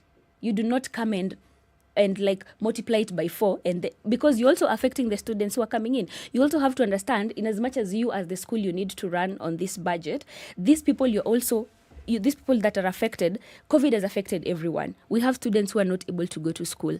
And then also, as private partnerships, can we also help these students to raise school fees? For example, University of Nairobi is known to have been, we've produced the best people. Right now, if you go to CEOs, most of the CEOs and most of these managers in offices, they come from the University of Nairobi. So if do you know why? No, just a minute, Muga. So can we also bring these people, the alumni of the University of Nairobi, to be able to also sponsor some of these students? Because I believe if people who are in UN law school, they come together and they say we are going to be educating at least 50 lawyers a year. They can have do their it. own scholarship fund kind of thing. Yes, we are going to be or maybe the School of Business, you're going to be educating 50 students per year. This is something that we can actually do. But it is about how I'm going to address it. Because sometimes also you go, as a student leader, you go there, you get some of these funds, and then you use it for your own needs. So the next time someone else goes there, they will not get There's it. no trust. Yes, they'll not get it. Or when they see a student leader, they see this is the face of chaos, or this is the face of dishonesty. But that is not... What I wanted to ask you, Melvin, was this. These problems that leaders are supposed to solve for the student body that elects them, are you saying that the university is incapable of resolving these problems without your help? They're not incapable, but are they centered, like, are their roles and responsibilities centered to do that? Actually, yes. That is really what they're supposed to do. But you also realize that these are individuals. I mean, these are people and personalities. Yeah, are they motivated to do it? Because for me, when I'm going there... So you are the one who motivates them. No, but you see, for me, I'm already motivated to do it. So no. I'm agreeing with you. I'm simply looking at the role of the student leader and I'm saying... There's this thing that the administration is supposed to do, but they don't do it. So how do you get them to do it? That's where you come in. Yes, that is why I come in. You keep reminding them. Yes. You keep writing to them plans of how you can implement this. Because remember, for them, they also run a certain business. And there's a reason as to why I am representing the students. Because now I can be able to tell my vice chancellor that I am a student, I relate to this problem, so this is what we need to do. More than they can relate. Does the student body have a kitty? Do students contribute to a kitty that is recognized as being a kitty for the students' union? Yes, we pay yearly. We pay some amount of money. Is it mandatory or is it voluntary? It's mandatory because it's part of the school fees, so you have to pay. Why are you laughing, Sitting? Unaona pesa ikikulu? Mingi, because I'm actually doing the arithmetic in my head and I'm thinking about the number of students that are in the universities here of Nairobi. How much do students pay? We pay, it ranges. Government-sponsored students pay 500 shillings. Per year? Yes. Okay. The self-sponsored pay 1,000 shillings per year. Okay. How many students are there in the University of Nairobi? quite many. I know you want to do the maths, but I've already done the maths. We very rarely ask questions to which we don't have a ready answer. What I can tell you is that there are millions. Like the question I was going to ask next is, who uses this money and how do you go about utilizing it for the welfare of the students? What's the money supposed to be? Yes. UNSA, as we call the student union, that is the University of Nairobi Student Association, gets a budget, a yearly budget. Who decides on the budget? The students and the administration. Both both bodies do. Okay. The admin will tell you, you'll go and give the admin, this is our budget, this is 50 million, this is our budget, and the admin will say, yes, we can, or maybe you negotiate. So that is also where you come in. How are you able to negotiate? And are you able to question that, why do you want to give me 10 million and not 50 million? Where is the other money going? Because we know that students pay. Walk us through what this money does for the students. What it does for students. Yes. As you do that, because you're looking at 100,000 students. Now, let's just put the number out there. 100,000 students, give or take, at the University of Nairobi. Is this money yearly payment, or once you've enrolled at university, you pay your 500 or 1,000 shillings and then you're done until you graduate? Or is it a yearly payment? It's a yearly payment. Okay, now, 100,000 with this yearly payment, between 500 and 1,000 shillings, what's done with it?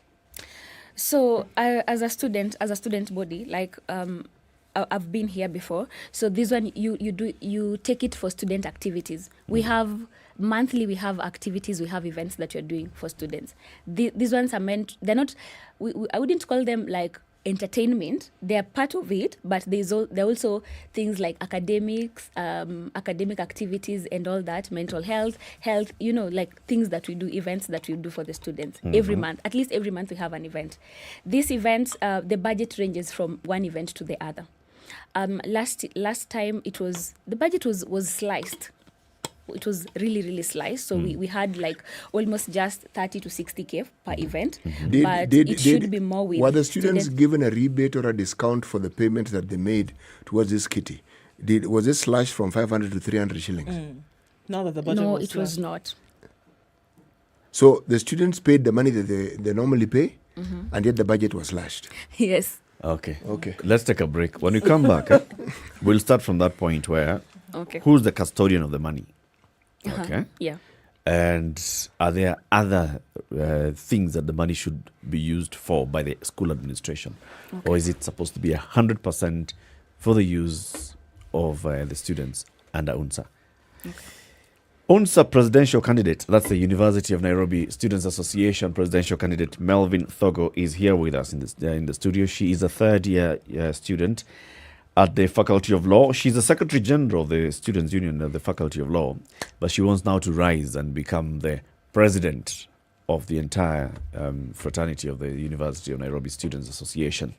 She's telling us about that. We're just getting to understand the intrigues, the ups and downs, the games, the politics, the backstabbing and betrayals that happens in the campaigns for presidential elections at the university level. 28 minutes to 8.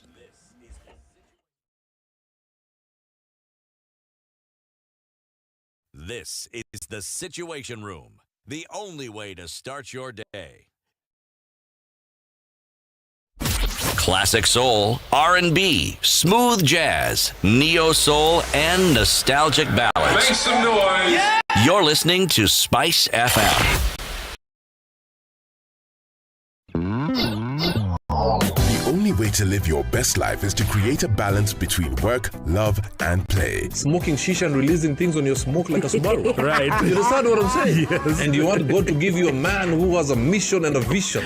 You may create an illusion of, because he's younger, he's interested in me or he likes me, but he's using me. Text the word adult to 22840 to get the latest clips from Adults in the Room directly to your mobile phone.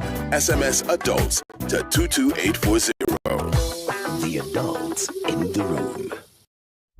Classic soul, R&B, smooth jazz, neo soul, and nostalgic ballads. Make some noise. Yeah! You're listening to Spice FM. Dare for fast relief from pounding, throbbing headache? Take Cipladon. The fizz works to relieve pain faster. Available at all good pharmacies and now at Chandarana supermarkets. If symptoms persist, seek medical advice.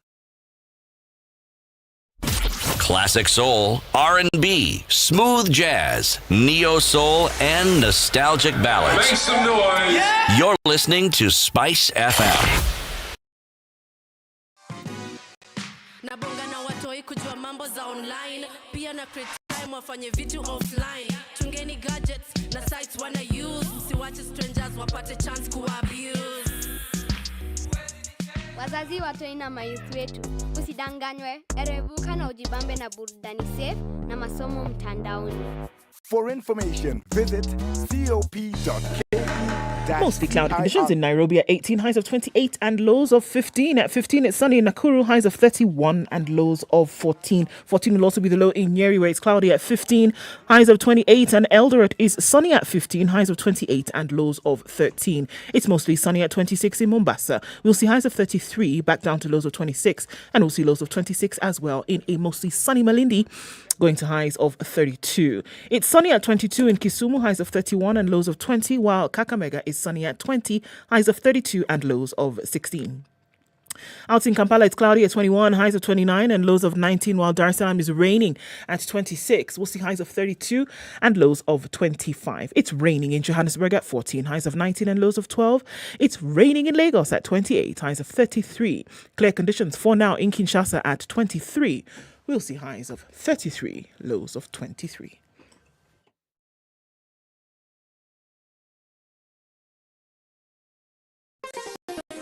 Chilled Spice.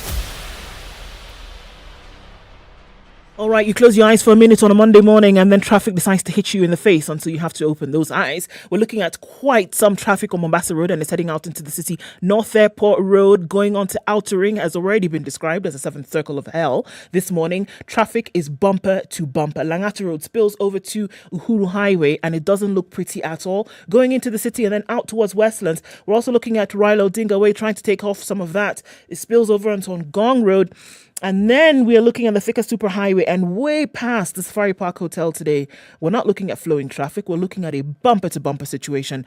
And it is not fun, folks, at all. Kiambu Road, I don't even know how many lanes we're looking at now, but it's crazy. Limuru Road, in and outbound traffic, spilling over into Parklands, taking off what's coming out of Westlands. Chiromo's an absolute mess. Waiyaki Way is crazy. What do? Use the Red Hill Link Road. Coming off Mombasa Road, use the Southern Bypass.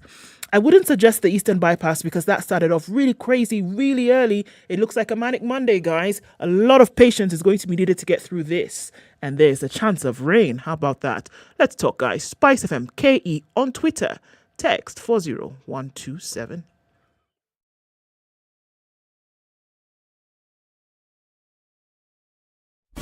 Classic soul, R&B, smooth jazz, neo soul, and nostalgic ballads. Make some noise. Yeah! You're listening to Spice FM. Mature, intelligent talk every morning. Spice up yourself.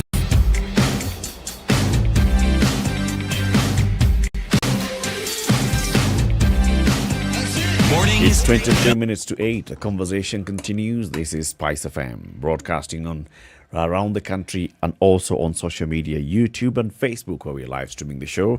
Melvin Thogo is our guest this morning. She is a third-year student at the University of Nairobi, wants to be the next president of the University of Nairobi Students Association. As we took the break, you were explaining to us, Melvin, about money. You know, money is always at the heart of everything. Mm-hmm. So every student mandatorily contributes towards a kitty that goes to students' welfare. Yeah. And this is then managed by UNSA. Yes. In consultation with this university administration. Mm-hmm. Who keeps the money? Well, the administration keeps the money. Okay. Yeah. And it is disbursed to the students' body when we need it on monthly or event-based. Like they'll say maybe in the month of April we have this event, so we need to disburse this to every faculty. Every faculty is given their own money. Okay. Yeah. So again, once it is now disbursed, it's upon you, the student leader, or the team to take care of it. Now you be the custodian. So how you do the events, how you take care of the money is up to you. But you have to account for it at the end of the day. You have to take books, you have to take receipts to the admin and tell them this is how we use this money. So the admin is basically here like say, the control of budget. Yes. UNSA is the representative body. Yes, to the students. Yes. To the students. Yeah. And therefore it represents the population of the students. So Yes. you come up with a budget as UNSA and you Yeah. say, these are the events that we are going to have for the next 12 months Yeah. in these various university colleges and all. And then the budget is presented to the administration. The administration has to approve the budget. Yes, the administration approves the budget. And what's the procedure for approving the budget? I mean, what are they going to base it on? Is it the fact that you have overshot the budget or you have undershot the budget? What reason do they give for approval or rejection? I've never had a situation where they say that you've undershot it or that, this is too little, we are going to add you more. Mostly, like last time it was, this is too high, we are going to reduce it. So then it's upon the people who are elected to bargain and say that, no, because of this and this event, we cannot reduce it or we want it at this. Is there transparency as to how much money is available at the beginning of a year?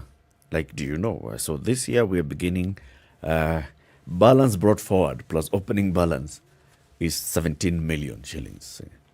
You mean the money now? Yeah. Is there clarity? Like, do you know? Does the leadership of the Students Association know how much money is in the kitty?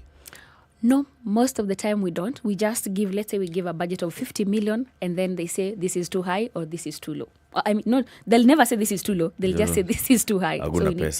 So we need to cut it. So there's opaqueness at the very beginning. You have members and you're not sure whether they've all paid. So you really have no idea how much money you actually have. So you're like the Kenyan government. But this is the Kenyan government. I mean, this is a government body also. So it's the Kenyan government. See, our Kenyan government yeah. collects 1.7 trillion or thereabouts and then proceeds to have a budget of 3.5 trillion. Yeah. Okay?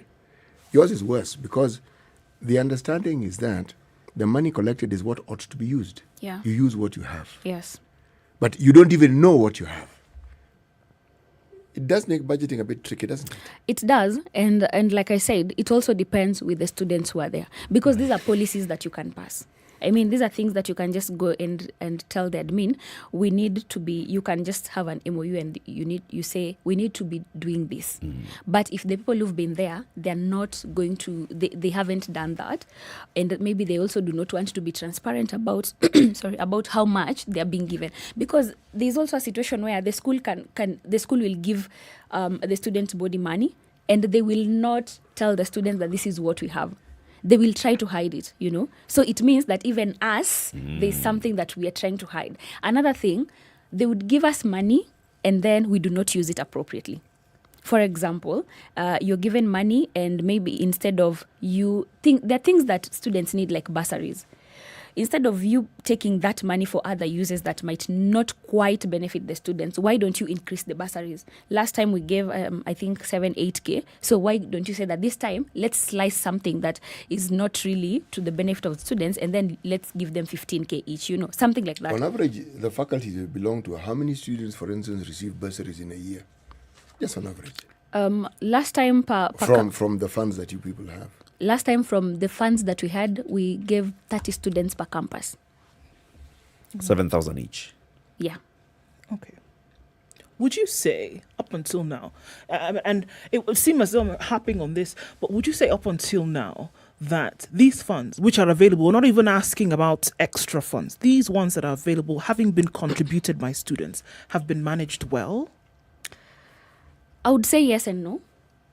Depending on, like I said, these funds are given to the faculty representatives, right, or the teams in the faculties and campuses. So then there's some, from my assessment, there are some people who manage the funds well. They were very transparent in how they use them. And then others, students were like, when did that happen? We didn't see an event happening. We didn't even hear about it. But all of a sudden, there's someone who's even taken receipts that this happened. Right. And it didn't happen. So it's a yes and no situation. It just depends with the representatives in all of those faculties. And these representatives, are they under the authority of the chair? Yes, they are under the authority of the council. So they are representatives at the faculty levels, and then there's going to be a council, which now I want to head. The council in the council, we by also virtue have- of one being the chair, Yeah. they are also heading the council. Yes. Okay. Yeah. Now, some of the issues that you had raised before, Mhm. the rising of university fees, of tuition fees for students, we're talking about help being an issue. For me, if something as a fund, whereby I'm sure a lot more can be done with the monies that are available, can we start to look at external factors when the one that you have in your hand is not being administered or handled properly? Yeah. We could start there, because another thing, if I'm heading a council that is misusing and embezzling these funds, how am I also going to ask people who are heading HELB or the administration exactly to also be accountable? Because they're also going, you see, the thing is, sometimes money, let's say money is exchanging hands, and I could know what you're doing, so you are unable to come to me and tell me I know what you're doing, you know. And when you start that, then you're actually going to lose it along the way, because now I'm trying to hide your secrets, you're also hiding my secrets. The thing I've always insisted on, even up to now, as we are forming teams, is we have to know what our place is. And our place isn't just being there and signing the budget. It doesn't end there. Our place is also ensuring that every month, every money that is devolved to those faculty units, they're used properly. And what kind of person or what kind of president am I going to be if I cannot maybe call the faculty of law representatives and ask them, you guys, you were given 60,000 for this event. We do not feel like you used it properly. So can you be able to account for it? You know? So it also requires that. But sometimes I also feel like, why can't you are a leader, why do you fear? It's like the government, the president fearing the governor. Like, you cannot ask the governor what happened to this money, or the MCA what exactly happened, you know. And so even the council has to be very, very deliberate in how we are going to handle these things. And by handling this thing is you're handling the admin, you're handling the faculty representatives as well. Something that has always bothered me about this representation, student representation. When you determine the budgeting process, yes, you have staff members from the university, you have students working together. But what about the administrative setup of the university, say like the Senate? Are the students represented? At the Senate? Yes, they are. We have student representatives at the Senate. So this time, this is the first time we are going to have elections under the restructuring. Previously, we were dealing with colleges and campuses. Right now, we are dealing with faculties and maybe 3 campuses. So every faculty will have a Senate representative. So that means the Senate is going to have 13 students representing every electoral college. So when you talk about representation, how do you determine this? Like, for instance, you as chairman, will you be in the Senate? Well, I hope I will be. And I want to be. Who decides who goes to the Senate? Last time what happened is that the administration actually decided. Hold on. This is what happened. Right. There was the governors, I think the chairpersons of the faculties elected, like they appointed some members, or they appointed themselves to go to the Senate. And then I don't know what happened. I think there was an issue of tribe representation or something happened, and all of a sudden we had a list from someone who the people said it was not them who appointed. We had a list of other people who came in. So there's also that issue of, we do not want people who want to be noisemakers in the Senate and all. That's important. But I assure you that should I get elected, then it is going to come from us. Then you'll take the noise up there. It is going to come from us. Are there levels of accountability? Once the student representatives are elected, are there mechanisms for holding them accountable during their tenure? Apart from the administration basically using them and using the power of administration to run the student, are students able to raise issues that they have with their leadership? Yes, they are, and they should be able to. But also there's the same way you'd elect your MP or your MCA and they never appear again. Yeah. It's the same issue that maybe you'd elect someone, they now start living outside the school, and then you'll never find them. You know, when you need them, you don't find them. You actually just see them on TV, you hear them on radio like right now or something like that. So it's the students to also hold us accountable, but with the help of also the council. Because the council should be able to tell the students that this month, these are the programs we have in every faculty. So your leader should be able to do this and this and this. And then from there, the students can now take it up. But if you don't know what's happening, if you don't know what's happening every month, if there's no calendar, there's no one telling you that this is the amount of money disbursed to your campus, then how are you going to even start? You know? So it also begins with us. You see, these are also politicians. The same way we have national politicians, they are the same. So this detaching that you were elected and then 2 months, nobody sees you, nobody hears about you, but they hear that you took money and you did this and this. So it's the same thing. It's basically the same thing happening. So what you're saying, in essence, this is a daunting picture that the moment people get elected, essentially, they get elected so that they can work with the administration. No. And so they no longer represent the students. No, Muga, I did not say that. Because it's not like they work with the administration. Even the administration does not know where they are, you know. So it's not really about working with the administration. They actually, because I know that every other time we go demanding. We go knocking on those doors and demanding. We need the money. We need you guys to disburse the money. So what we do between now after being given the money and and this other one is that. So I will not say that they're going to work with the administration. And like I say, so they work for themselves. And what I would say is also it depends. For example, at the School of Law, one thing I think I also learned from my chairperson was the fact that when the budget came and the calendar of activities, he said, so in this team, we have 5 of us. We were 5, unfortunately. The 5 of us are going to have to take roles. That you're handling this, you're handling this. So then we need to, because I know you will hold me accountable, I'll also hold you accountable that you are given this to do, Latiff. What have you done about it, So at least it helps us to keep each other accountable. In other faculties, I cannot speak for them. Like that, because I also do not know. I wasn't part of them. But what I know is that it starts with the upper body. It starts with the council. How you deal with these things. Because now once the money is disbursed, you cannot bring the admin inside. You cannot bring the admin. Actually, you can. Because if admin are the ones who control the money, they actually control the process. There is no timetable which they must abide by, that by the 21st of March you must have given the money. They give you the money when they feel like. No, I am talking about... But once they've given the money. Yeah, I'm talking about once they give the money. Now, do you know the conversations they have with the people whom they're giving money? There's a point I'm getting to here. I'm saying the administration are the ones who are in charge. So, in essence, the leadership of the students are actually at the beck and call of the administration. Because if they don't... Okay, they don't disburse the money, what will you do?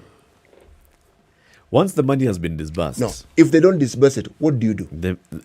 We always, like I said, we always go and ask for it. We always demand for it, So we do not just... because Mel, where I'm going with this. I want to explain this to you. We don't sit and wait. If wait. somebody knows you need that money and they have it, and they can give it to you when they want, they are the ones who have the power. That's really what I'm trying to tell you. True. And it's not about... So more or less, they can maneuver you in any direction they see fit. True. Yeah, that's... So are you saying that the administration will then control even the lack of those events taking place? Yes. I am saying we will give you even more money, but so long as you're the leader. Okay, they give you a bit. Say, we need more. Okay, just bring a receipt here. Bring a receipt and do this, and then we also want you to do this. All I'm trying to say is the administration are more adept at this process. You people come in every year. They've been there for the last God knows how many years.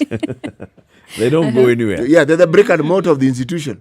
They're the ones that say Mel is here saying she's going to come and change things, and they're looking at you and they're saying, okay. Okay, Mel, come. Yeah, come. We are ready for you. But so what can be expected? I think looking at the broader question here is that let's say that it is Mel now who sits in this position. What then can we expect, or what would you then see in terms of reform, in terms of changes at UNSA?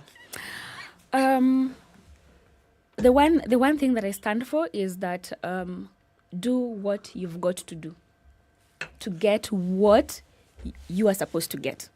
If I am going to be there, I do not mind walking into an office every single morning just to demand for what the students are asking for, or to demand for what I think is best for the students. So when we have to also accept that sometimes methods change. Be flexible about the methods, but never compromise on the goal. If we are going to have, if you're going to sign something about how we are going to use the students' budget, then we are going to follow it up. Talk to the right people. Know who's going to help you. And also bring in something. Don't just come and talk and say, we shall not allow, this is what the admin ought to do and this is what you're going to do. You also have to come up with a plan. Because I think last time also one thing that worked for us as the School of Law is we came up with different plans, that this is what we would like you guys to do. We also come up with suggestions. You have to understand where your power stretches, where your authority ends and where it begins for you to approach these matters. So for me, it's about you have to understand why you're here, what you are supposed to do and how to do it. And then every single day think about what methods can work. And also, as Melvin, when maybe there's, let's use an issue of money. When there's an issue of money, can you also be accountable? Can you also use it transparently for the students? Can you also just do it right according to, be a person of integrity? Do it right. Yes, I can. I have done it. Mm-hmm. Yes.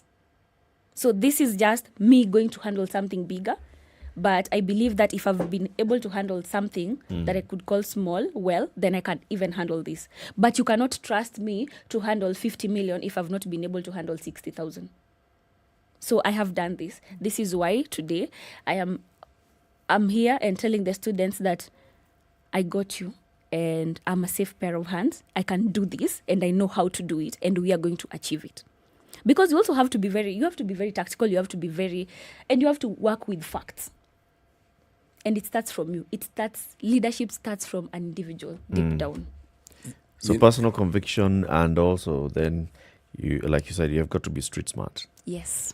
Student bodies have always been seen to be at odds with the administration. Do they have to be? Yes and no. Because we are going to collide at some point. So if I've been coming to this office for 30 days and you guys are still not doing things right, or you're making decisions without the students, then we have to be.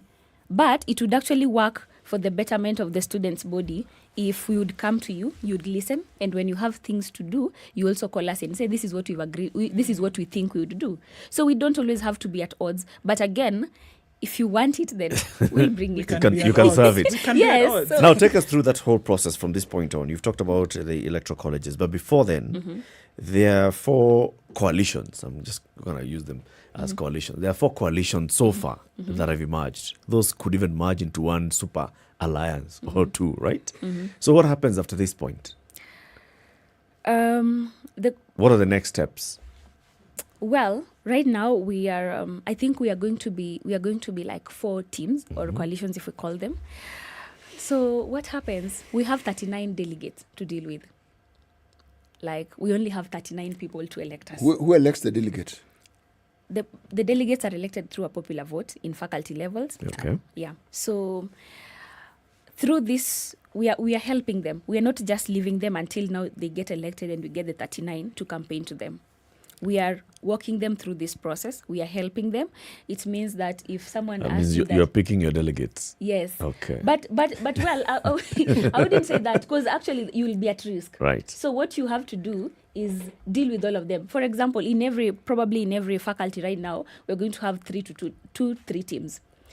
It means you have to work with all these guys because you don't know who might win. So then you have to talk to all of them. You have to support all of them. Remember, by support, there is the issue of you help them form teams. You also help them financially. So for them, when we get there, and then you're going to campaign. So, yeah, we are waiting. So you get your delegates elected by the various faculties. Yeah. And then they form the electoral college. Yes. 13 electoral colleges times 3 delegates each, 39. Yes, 39. And those are the ones that will now pick. Yes, those are the ones now will pick a suitable council for them. Okay. So your election is not universal suffrage? For the council, it's not. If you get your delegates game right, thanks to you're sorted. to the Duale bill. If you don't get your delegates game sorted, you have problems. No, yeah, seriously, it's even tougher. Because dealing with 39, it could seem like this is a small number and manageable. But these guys are very demanding. Because remember, if let's say at the Faculty of Law I have 3 teams, You know, I have to help all of these guys because I don't know who's going to win. But I have thought to- they're already students. What are you helping them with? But I just said that campaigns and elections are about money and everything. Hey, Melvin. And you can't pick that, no, Latiff is my favorite candidate. No, you can't do that. You help all the, like, by the you guys are 3. So, so we assume there are 3 teams here. So I work with all of you You guys. have to work with each and one I of us. and I ask you that if you win, Even please- knowing that I'm your favorite.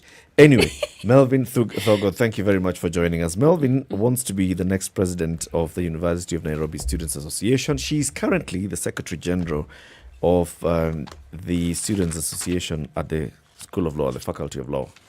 It's an interesting one, this one. We wish you all the best, plus all the others. Thank you. Asante sana. Keep it right here for more. Coming up in the next hour, it's 8 o'clock.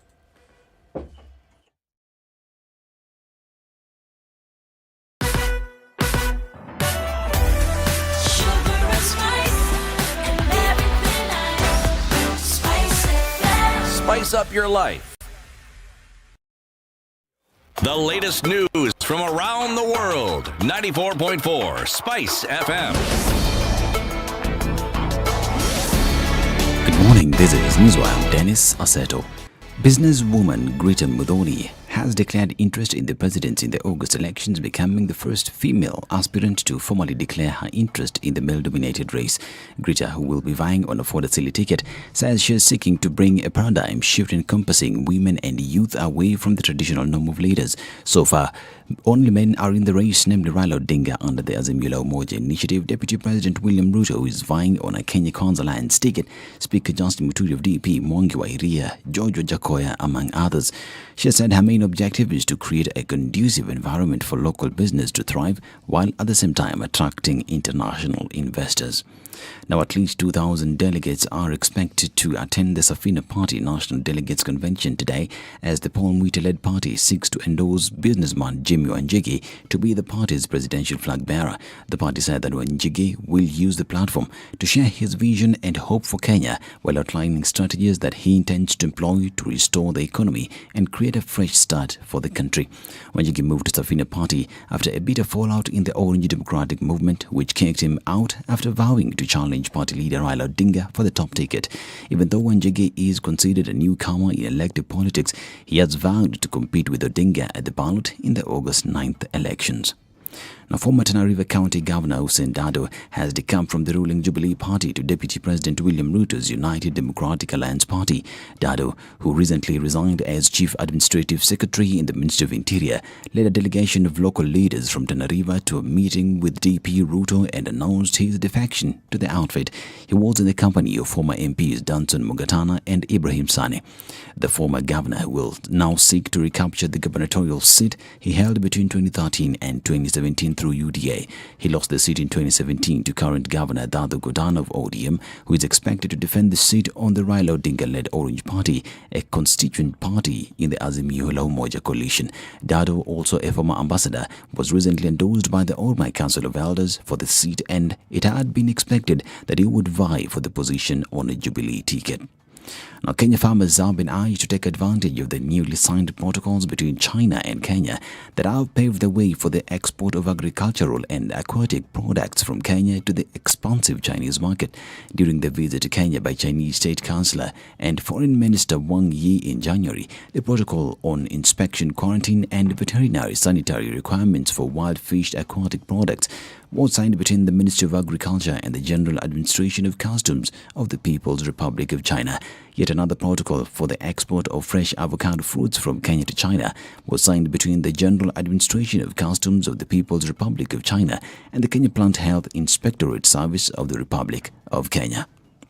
It was a sad story, and a woman died after allegedly trying to break up a fight between her sons in Diwa, Homa Bay County. The incident is reported to have occurred in Kamuga Komolo in North Kabuoch location as sons went violently after each other in a domestic row. According to Area Chief Samuel Owino, the deceased, identified as Pamela Onyango, was stabbed to death while attempting to separate the suspect, identified as Eric Oma, and his younger brother, who were fighting over an ox for plowing. According to the local administrator, the deceased succumbed to injuries as she was being rushed to a health facility located in Rodi Kopany within Homa Bay Town sub-county. The suspect, who had also sustained injuries during the fight, is currently undergoing treatment at Ndiwa Sub-County Hospital under tight security as he awaits trial. The body of the deceased was taken to Manyata Nursing Home for post-mortem. Now, 2 people were shot dead in a suspected bandit attack in Koitilial area of Marakwet West. The raid left 7 others seriously injured and are currently receiving treatment at Iten Sub-County Hospital and Moi Teaching and Referral Hospital, Eldoret, respectively. Over 600 cows are said to have been stolen in the process by the heavily armed bandits believed to be from a neighboring area. Eyewitnesses claimed that the raiders, who masterminded the attack at around 1 p.m., were dressed in police attire. The group is said to have later vandalized shops in the neighborhood before fleeing. The attack came a week of yet another assault where an unknown number of animals were carted away. Area leaders and residents have condemned the act as they called on the government to act swiftly in order to contain acts of insecurity that have disrupted livelihoods. This is Newswire. I'm Dennis Aseto. Good morning.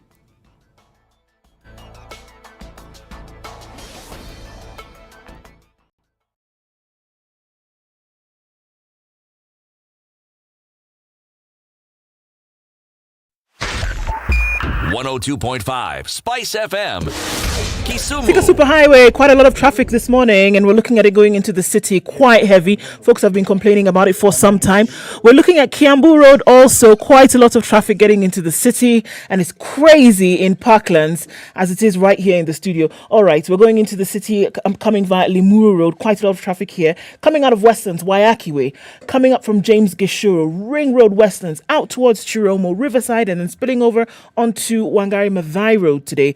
Does not look good at all. It's also really heavy on Gong Road, coming off of Jogo Road onto Kamkunji and then out into the city. Very, very slow as well. Traffic started really early this Monday morning and likely to continue for some time. Let's keep an eye on things, folks. Let us know where you might be stuck or where you find a good route, and we'll share. SpiceFM KE on Twitter.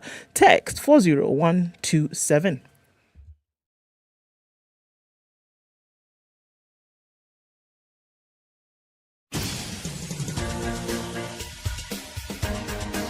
This is the Situation Room, the home of hard-hitting political commentary and penetrating insights about the state of the nation. This is a talk radio experience like no other. The Situation Room, a place for hard truths, debates, and elevated conversations. The Situation Room, witty, political, engaging, deep, controversial. In the room, we have C.T. Muga, researcher, academic, seasoned political observer, a fountain of wisdom in these politically uncertain times. Ndu Okoh, Nigerian by birth, Kenyan by choice, communications expert, Pan-Africanist, a truth seeker and believer in people power, and Eric Latiff, agent provocateur, the man in the chair, seasoned journalist, news hound, a man who believes in punching up, not down.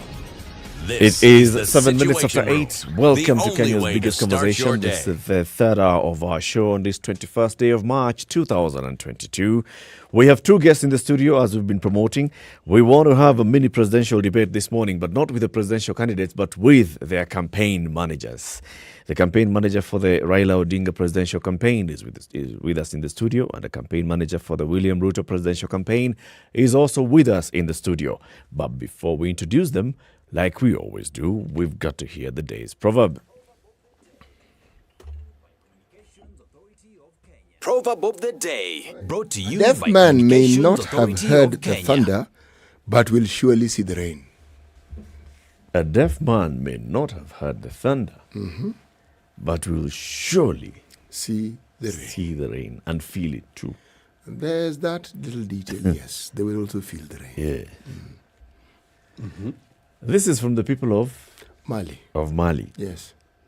What does it mean? Well, think about it. You don't have to hear pain. You don't have to hear something uncomfortable. You only need to feel it. You don't have to hear everything. Yes, and the same with something pleasant and something pleasurable. You don't necessarily have to hear it. One could even argue, sometimes you don't even need to see it. You only need to feel it. Sure. Well, with the loss of one of So your you senses. said that, repeat the proverb again? Aha! A deaf person may not have heard the thunder, but will surely see the rain. So is that like, the debates, our debates of today, I mean, in the country, about maendeleo or no maendeleo. So you may not have heard the rumble of, I don't know, road making equipment. but perhaps you will see that. You'll experience the road. You will experience the road. I think you put it well. One way or the other, you'll experience something that's happening in life. Yeah. You'll experience life in one way or another. Okay. Proverb of the day, brought to you by Communications Authority of Kenya. Teach your kids about online threats and how to stay safe online by reporting incidences of internet misuse to ke-cirt.go.ke or call 0703 042 700. Mawasiliano kwetu. Okay, at 10 minutes after 8 now, let's introduce our guests who are with us in the studio. In the right corner and the left corner. In the blue corner. In the blue corner. We have. And then this one is what? Blue and black corner. No, we are both blue corner. I think they are yellow. Yeah? Okay. Okay. So in the yellow corner. Yeah. We're coming in at 120 pounds. Punching heavily in. His Excellency Josephat Nanok, the Director General of the William Ruto Presidential Campaign Team. He is also, of course, the Governor of Turkana County. Your Excellency, welcome to the studio. Thank you. It's good to have you in the Situation Room. Thank you. For the first time in a long time. I'm happy to be here. And representing the blue team is the Governor of Laikipia County, His Excellency Derito Muriithi. He's the Chairman of the Raila Odinga Presidential Campaign Board. Your Excellency, as well, welcome. Thank you very much indeed. And we want to thank you both for accepting our invitation so we can have this national conversation this morning. This is basically looking at the two presidential teams and what your campaigns are promising Kenyans. Why go for Ruto? Why go for Raila? In whose hands are we safe? That's a question that we are asking this morning. Between Raila and Ruto, in whose hands are we safe? Of course, this is to acknowledge that there are very many other presidential candidates. Yes, of course, we know that Walter Mongare is a presidential candidate. There is a businesswoman, Muthoni Grita, who is also a presidential candidate. And there are many others who have expressed their interest. We want to talk to these particular ones because they've been grabbing the limelight in the headlines. We want to have this conversation in a very civil manner. We know that you're both very civil, but we also want to have a conversation that is very candid. Let's look at what is happening in the country. Let's look at what we need to have to see in the country going forward.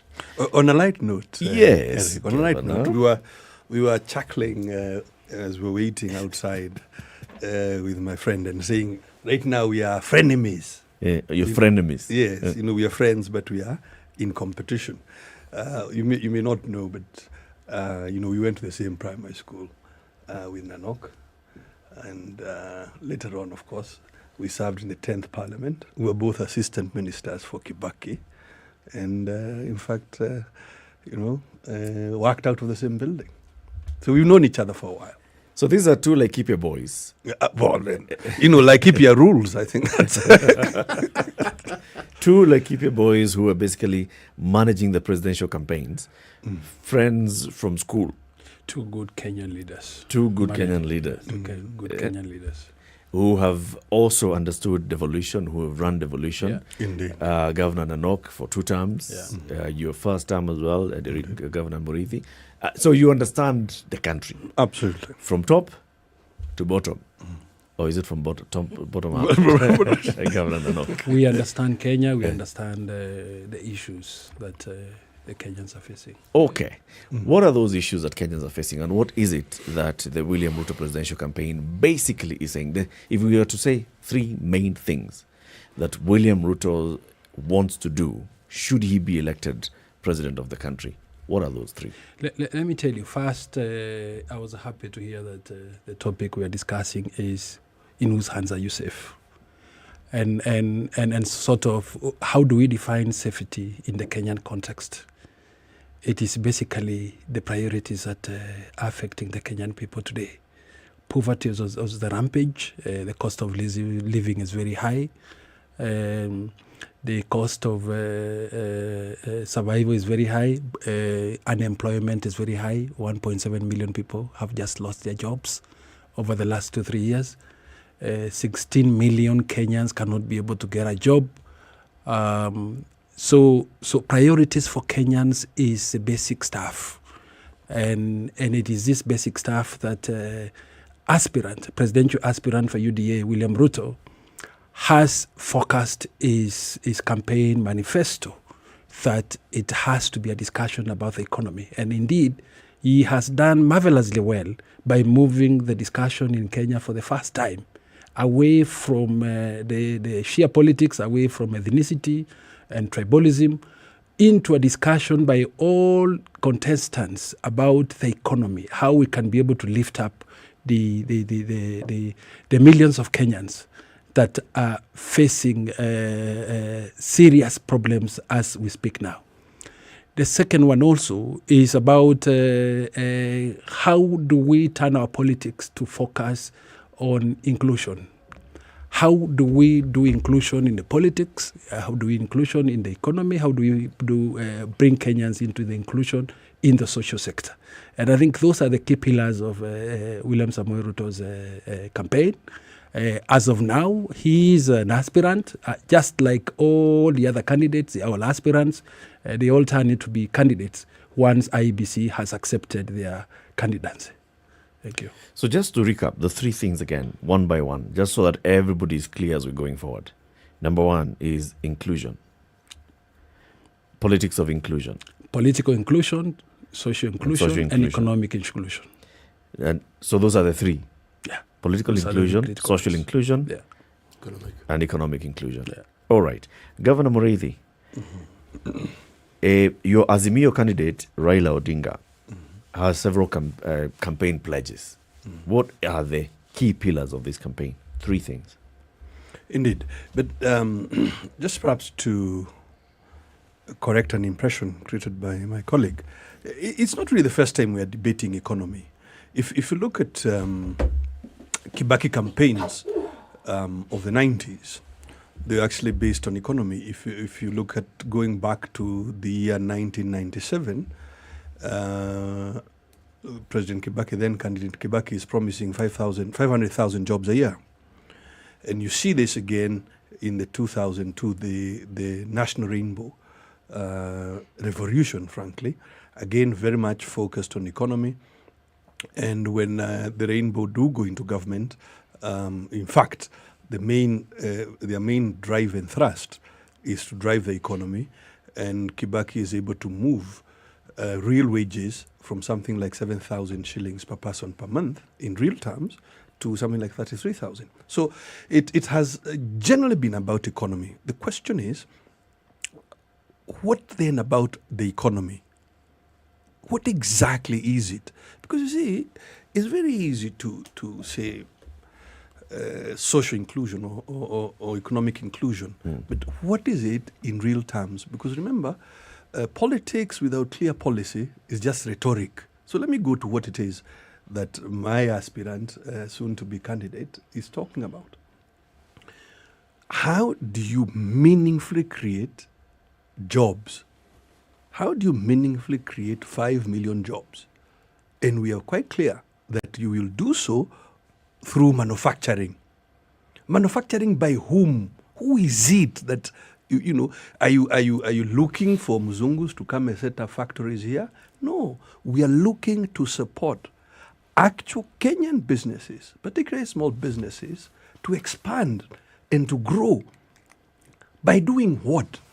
By providing affordable credit, by providing better access to markets, by providing better access to technology. And we'll just give you an example. What we are doing in Laikipia and Nakuru now, because we also don't believe in just promising things that we've not tested.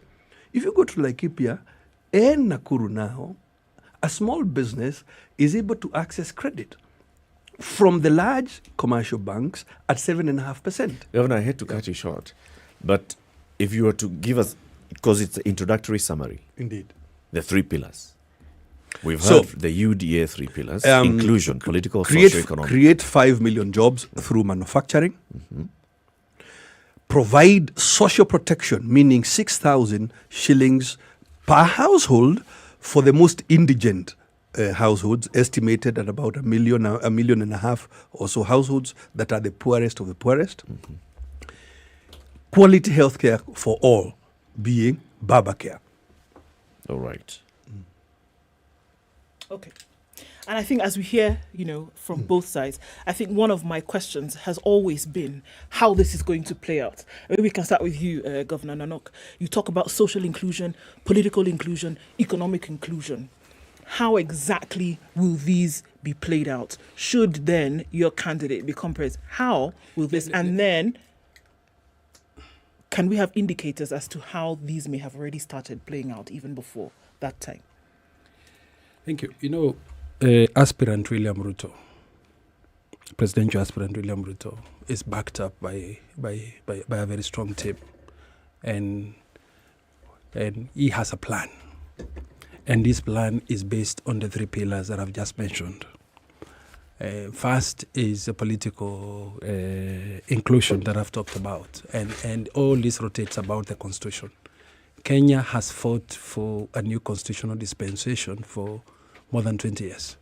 And that's the reason why we have the 2010 Constitution, which is very, very progressive, provides a Bill of Rights that shields and protects the citizenry of Kenya, provides independence of various organs that provides checks and balances, the judiciary, the legislature, the independent institutions like IEBC, like EACC, and others. And so it is the protection of this constitution, the implementation of this constitution that is at the heart of our campaign manifesto, that we want to advance the constitutional implementation. We've only had a constitution that we've implemented for 9 years. 9 years, it's still very formative stages to think about changing it, and particularly changing 45% of that document when you have literally only implemented about 30%. And I think our basis is that we want to advance the implementation of this constitution to make sure that Kenyans get the fuller benefits of what it is provided. On economic inclusion, we have the bottom up. We're talking about the bottom up. And when we say the bottom up, we are basically discussing on a number of 3 key areas. One is lifting the productivity of majority of Kenyans. And you have to realize that Kenya still depends on agriculture. It's an agricultural-led economy.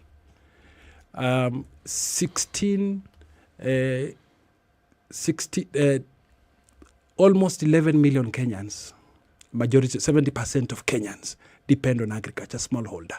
1 acre, 2 acres, half an acre, and etc. Productivity is very low. If we increase that productivity by deploying government resources deliberately, then we can be able to bring down both the cost of living, but we can be able to have surplus productivity, which we can sell both locally and outside. You have to realize that we are an importing country, even on basic food commodities. Then second, it is going to be based on addressing the market. We have 16 million. Our economy is based on the small, micro and small sector. 16 million Kenyans are in that sector. The formal sector is only about 2 million. And out of this 16 million, 11 million are struggling.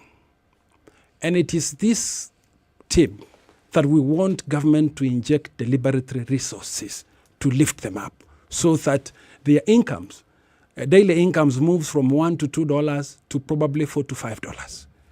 And so that is the focus of the bottom up, trying to lift so that We have a much broader number of people who are contributing to the economy. We have a much broader section that is also paying taxes and contributing to revenue.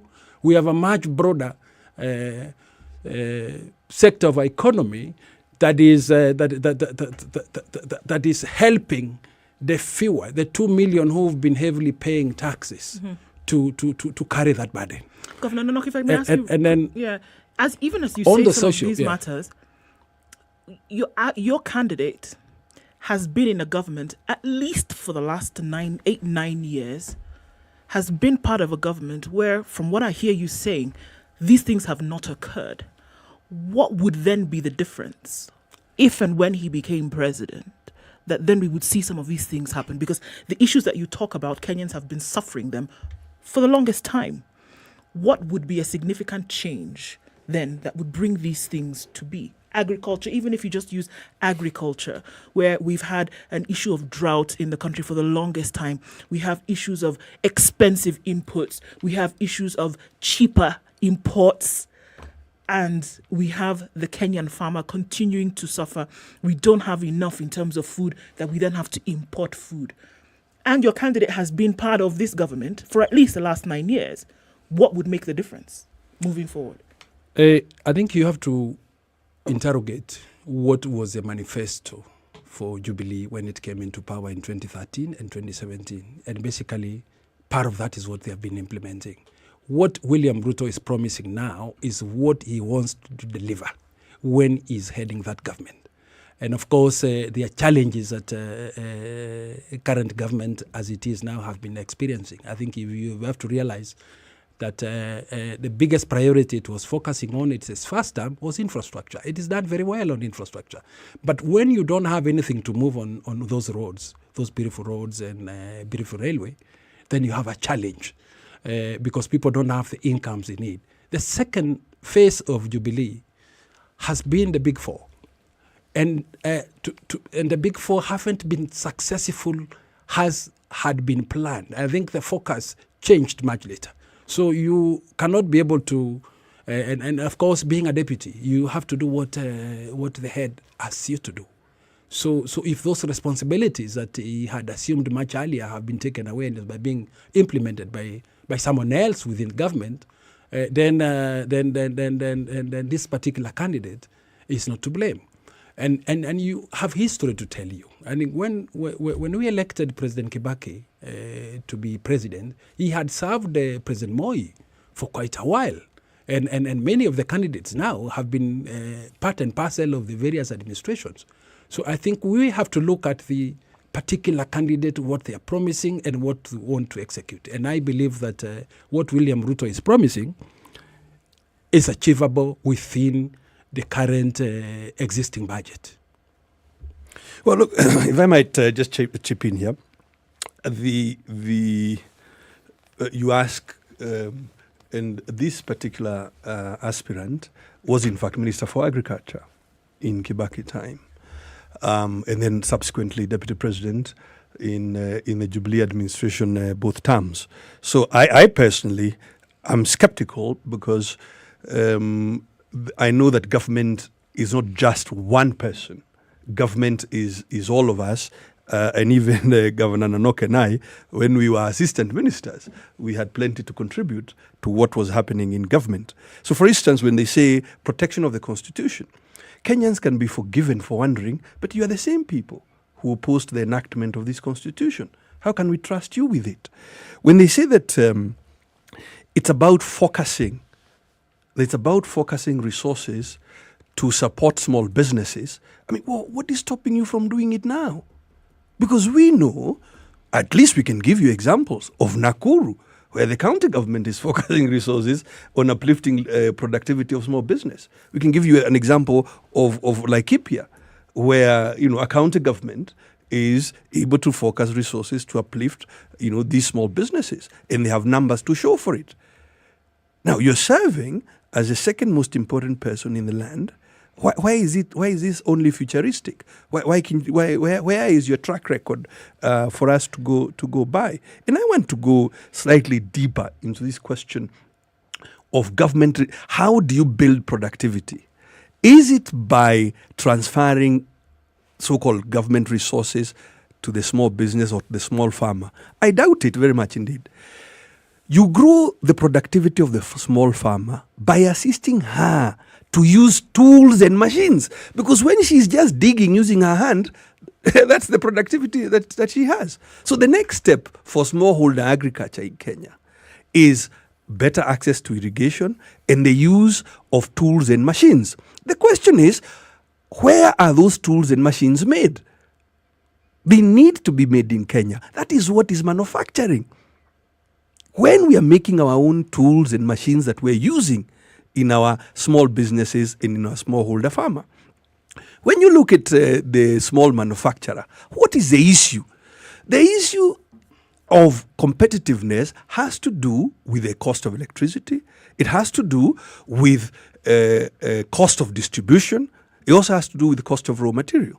So if you take a small manufacturer, say in Nanyuki, she's paying 21 shillings per kilowatt hour for this energy. Why? Because of some crooked deals done in the past on these, thermal plants. Now, she is competing with somebody in India who is paying 5-6 shillings per kilowatt hour. What are they making? They're both making shaft cutters. So the Kenyan-made shaft cutter will be more expensive. What is it that Azimio is going to do? Azimio is looking at bringing down the cost of electricity, is looking at bringing down the cost of logistics and distribution. And again, we have examples. Today, if you're a small business in Laikipia, you will get a rebate from government of Laikipia to buy down 40% of your cost of manufacturing. Not in the future. Now, Azimio wants to scale that up, not just for Laikipia, but nationally. And so that we are talking about practical, real things and going beyond some sexy-sounding slogans. But I think, let me just respond to my colleague and differ with him. And I think, as he said, we've been very old friends, but we differ when it comes to policy issues and the direction which the country should go. And I believe that it is a bottom-up that is going to provide this direction. First is, when we go into an election or enact a constitution, there's a contestation. There are those who will agree with it. There are those who will say that there are certain things that they are not good in the constitution, so they will oppose it. And that's what William Ruto did. But once Kenyans accepted this is a document for Kenya, then he had no choice other than believe in that document and implement that constitution, that document. I think what we are asking is 9 years sufficient for us to begin tearing down the constitution and making 40% changes? Were we serious at that first time when we were enacting it? And I think that's a question. Is 9 years small, short, or is 9 years sufficient for us to think about implementing? Second, as you leave that point, let him finish. I gave you time. Let him finish. Proceed. The issue of small-scale businesses, I think we've done this in very micro. Every county has done this on their own. National government has done this, not deliberately, but very pockets. But I think we want to see a deliberate, serious, on day one, a serious campaign to put resources. And William Ruto has said he will allocate from the budget 50 billion shillings to small businesses. And 50 billion shillings translates to 100 million to every constituency. This is sufficient resources to invigorate the local markets. This is sufficient resources to invigorate the small businesses. And this is sufficient resources that will lift all the other boats and generate demand for medium and larger businesses. When it comes to production, we are talking about concrete things we want to do on year one. The cows are there. The land is there. The crops can be planted. It is the incentives. It is the inputs that needs to put in. Of course, we want to accept that we need to produce machines. We need to produce things locally. But you can't do it in year one. It will take you 2 to 3 years. We want something that in the first shot, we can be able to begin to put the country into a trajectory of stability in paying its debt, but also on stability of securing, because we are discussing of a bulging youth. If we don't do anything to this youth, then we are in a crisis. 800,000 young people are getting into the job market, but we are not able to do. The formal sector can only accommodate 50,000 every year. What happens to the rest if we don't put immediate action plans? So the bottom up has those considerations. And I believe that our competitors are discussing about a plan that is in the air.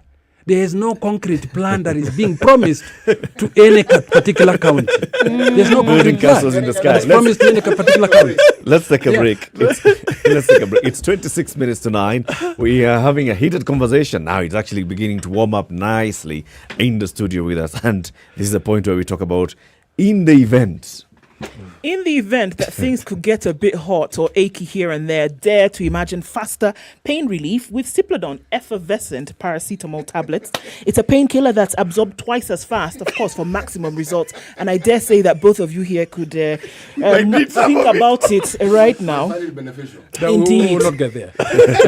Any pain and pressure that you could think about could be sorted with this. Available at all your Chandarana supermarkets and your good pharmacies. And remember, even after this, should symptoms persist, seek medical advice. 25 minutes to 9. We're live on KTN Home on SpiceFM, and we're also live streaming the show on YouTube and Facebook. This is the Situation Room, Kenya's biggest conversation.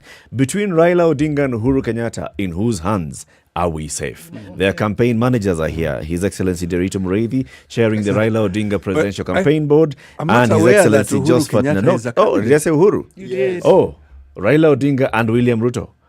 Do not worry. 2017 is not His Excellency Josephat Nanok is the Director General of the William Ruto Presidential Campaign. We'll be back shortly.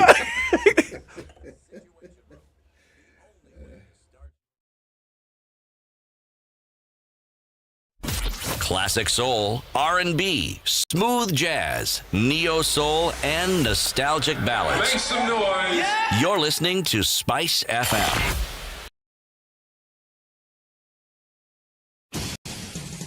The group of leaders we are having now, these are just like the polymers. The chemical composition is the same. Are you corruptible? Hopefully not. And maybe that's part of the problem. People who have done about 300 speeches and they are not saying anything. What makes you think that they will come in with something really dramatic? Don't miss out on the latest from Kenya's biggest conversation. Cloudy conditions in Nairobi this morning at 21, highs of 28 and lows of 15. At 18 degrees, Nakuru is sunny. 31 will be the high and lows of 14 today. It's raining in parts of Nyeri at 17, highs of 28 and lows of 15. And sunny conditions in Eldoret. We'll see highs of 28 and lows of 14.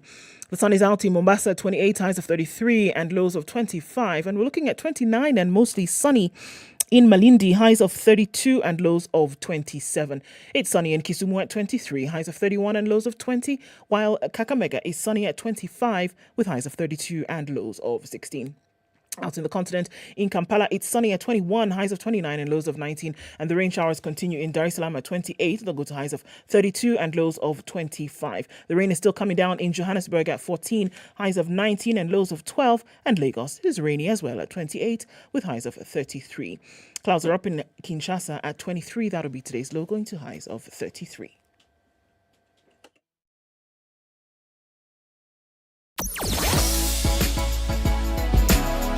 Spice and everything nice. Spice FM. Spice up your life. Uhuru Highway started that jam-packed situation all the way from the Nyeri Stadium roundabout out towards the city and then further on to Westlands. You're going to see that hold up on Chiromo today, going out towards Wangari Maathai and coming in the opposite direction from the Thika Superhighway where traffic started hot and heavy, really far out. That still continues. Kiambu Road also doing the business with quite a lot of traffic coming into the city. Limuru Road and then into different parts of Parklands, that's happening. Westlands, a whole mess. Started very early as well. The eastern side of the city, not too bad now coming off Jogo Road And we're going to see it continue on Langata Road, looking in a southerly direction. Coming off Raila Odinga Way onto Ngong Road, that is still heavy as well. Looks like a crazy Monday, and we hear there's a chance of rain. We're going to have to watch and see what happens with that. Stay safe, folks, whatever it is that you do. Let us know what's happening in your neck of the woods. If things get sticky, talk to us on SpiceFM, KE on Twitter, text 40127.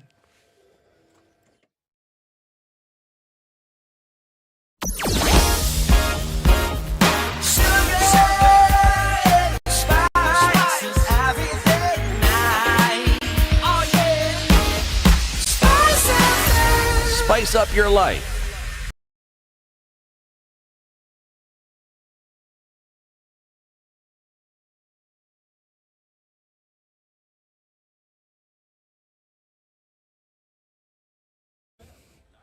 And we are back 20 minutes to 9. The conversation continues on Spice FM until 10 o'clock this morning with a double header.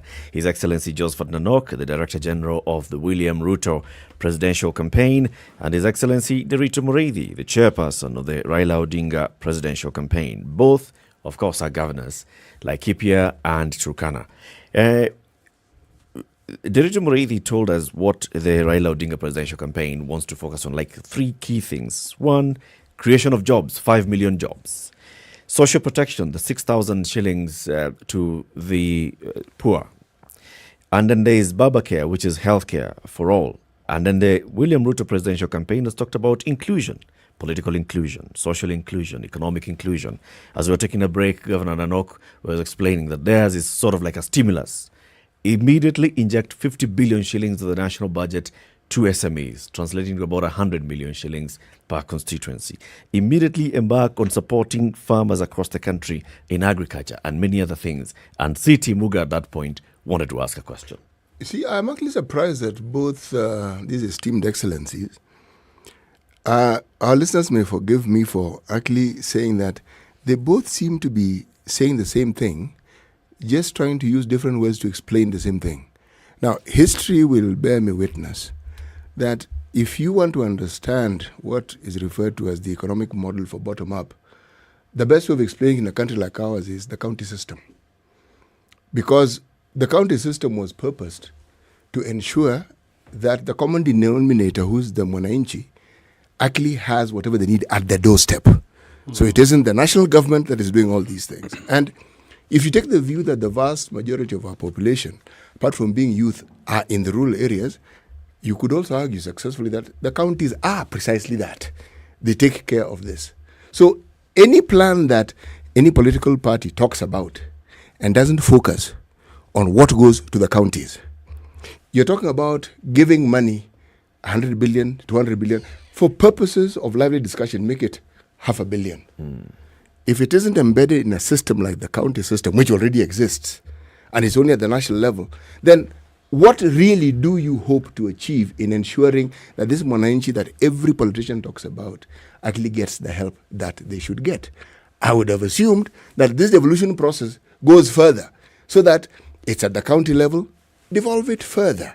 A fund, we already have one called CDF.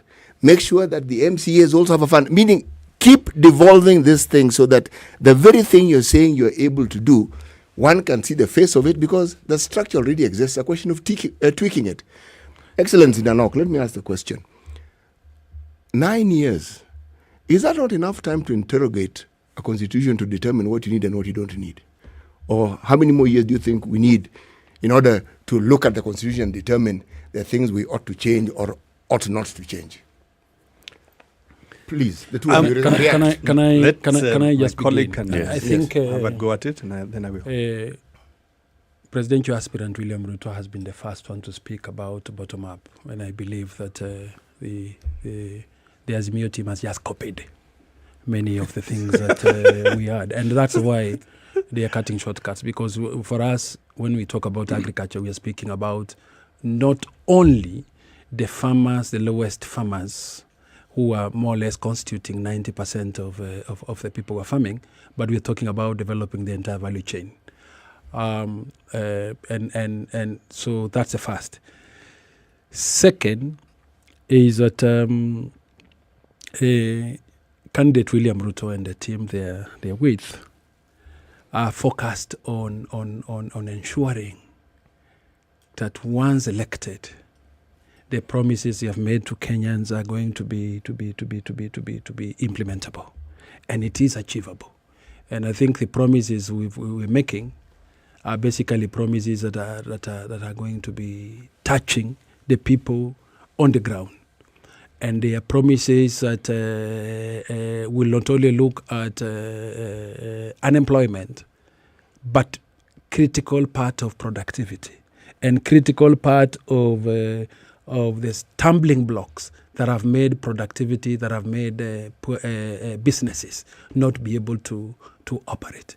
And these are the stumbling blocks that we will need to be focusing on, so that we can be able to unlock that productivity. If you were to be specific, Governor Nanok, talk about agriculture. So what exactly is Ruto going to do with agriculture? Because you're saying it's going to be immediate. I mean, these are people who are there already. They are cows, they are farmers. So what exactly is he going to do immediately? Number one, if you look at the dairy industry, where the cows are there, I think we have about 3 million cows. We produce about 3 billion liters of milk almost every year. And this is from productivity of 2 to 4 liters of milk per cow. If you were to put inputs into this cow and be able to produce even double that, or even 10 liters, that means that we have sufficient milk to sell. As of now, the country is importing milk. And we have the largest dairy industry in Africa.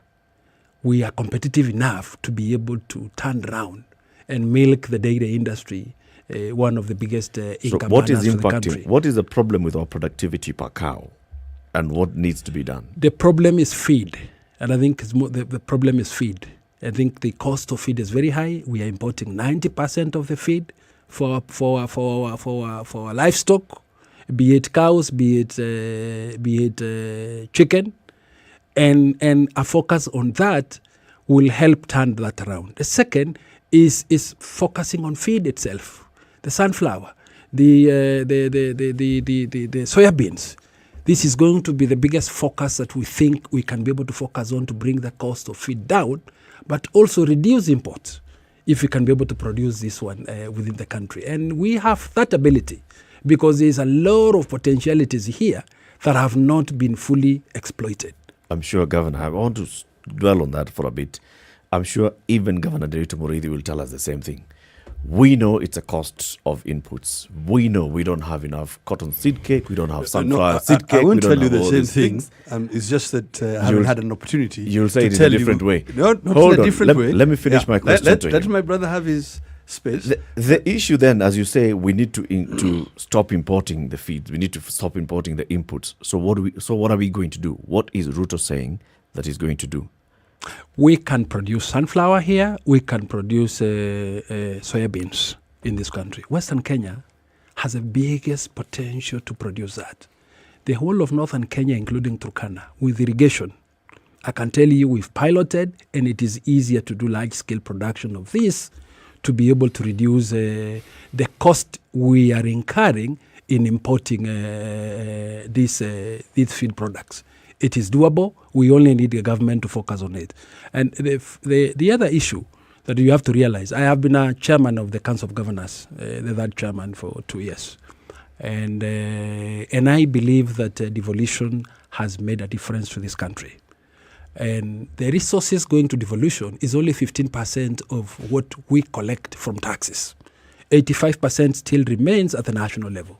And William Ruto's focus is to organize that development budget that remains at the national level to be able to provide direct support on the ground. We will look at the existing structures in government to be able to provide that support direct to businesses and direct to agriculture. I think we have farmer cooperatives, we have farmer institutions that are supporting agriculture, we have institutions that are supporting businesses.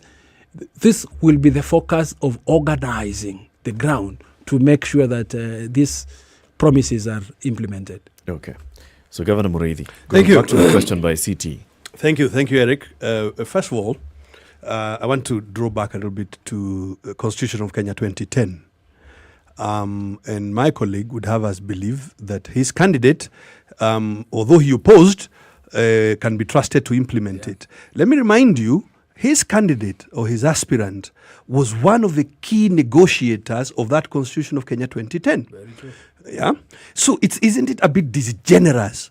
You are leading the team of negotiators putting together this constitution, and you're the very first one to oppose it. You're the very first one to oppose it. So I found that either you believe in something or you don't, but I personally would have difficulties believing in you because you were there.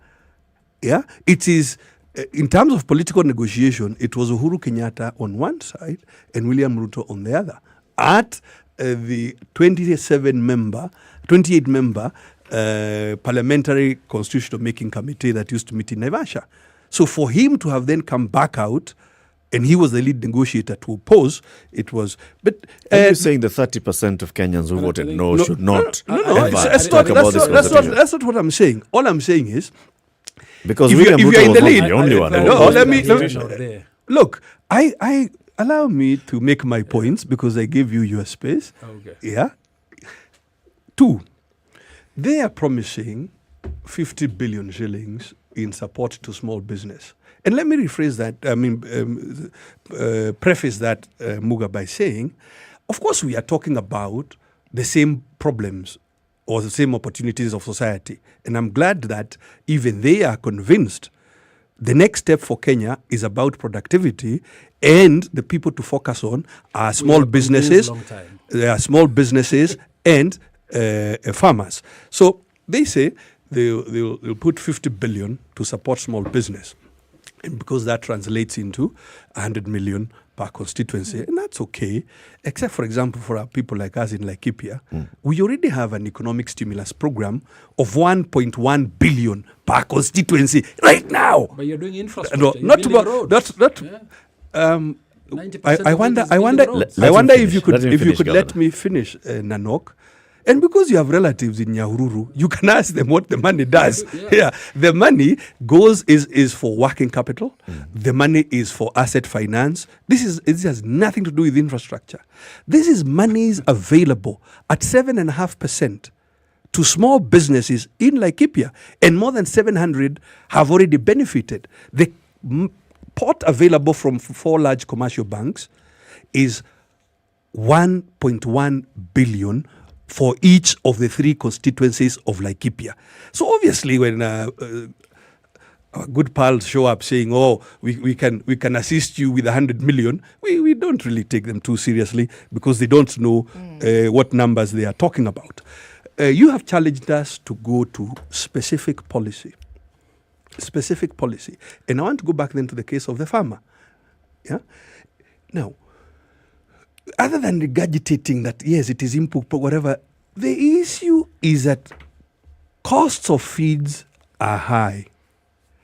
They are high because the base raw material of wheat bran is expensive because there is a big duty on imported wheat, and we import 90% of our wheat requirements. In 100 days of being in office, we as MIO expect to remove that duty so that the cost of wheat and the rest of it can come down. So specific things. We know that at 6,000 shillings for a bag of fertilizer, the farmer may not make money. Our plan is to provide input subsidy so that the farmer is buying that bag of fertilizer at approximately 2,500 bob. On the question of how do you actually get a cow to produce more, I want to perhaps encourage my brother to look at it a bit deeper. It's not something that you do in a day. Yeah.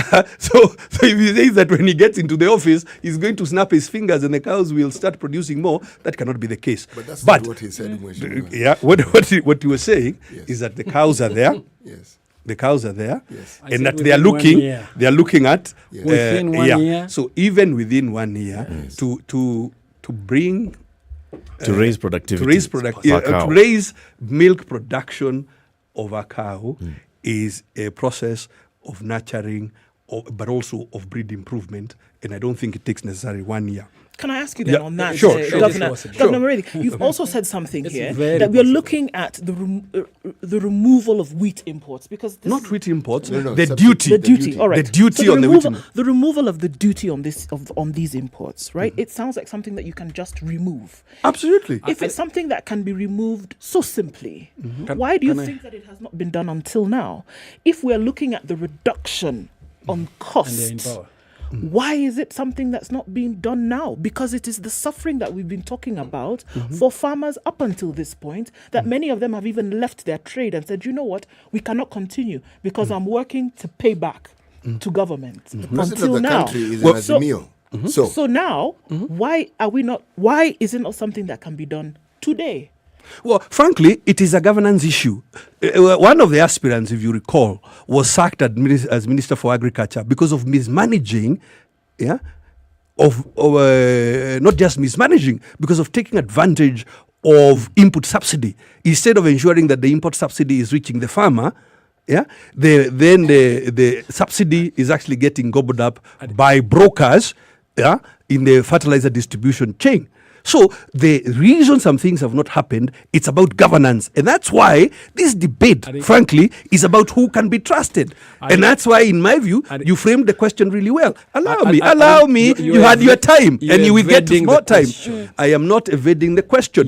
For example, your aspirant was sacked today. Can it be removed today? Or not? Can we have? Can we have farmers? Because the taxation is a matter that is in the finance bill. You remove it from there, and that begins, in fact, to bring down the cost of input. But I go back to the point. I go back to the point. This election is about trust. It's about trust, because. And Muga said, but these things sound somewhat similar. We are dealing with the same problems.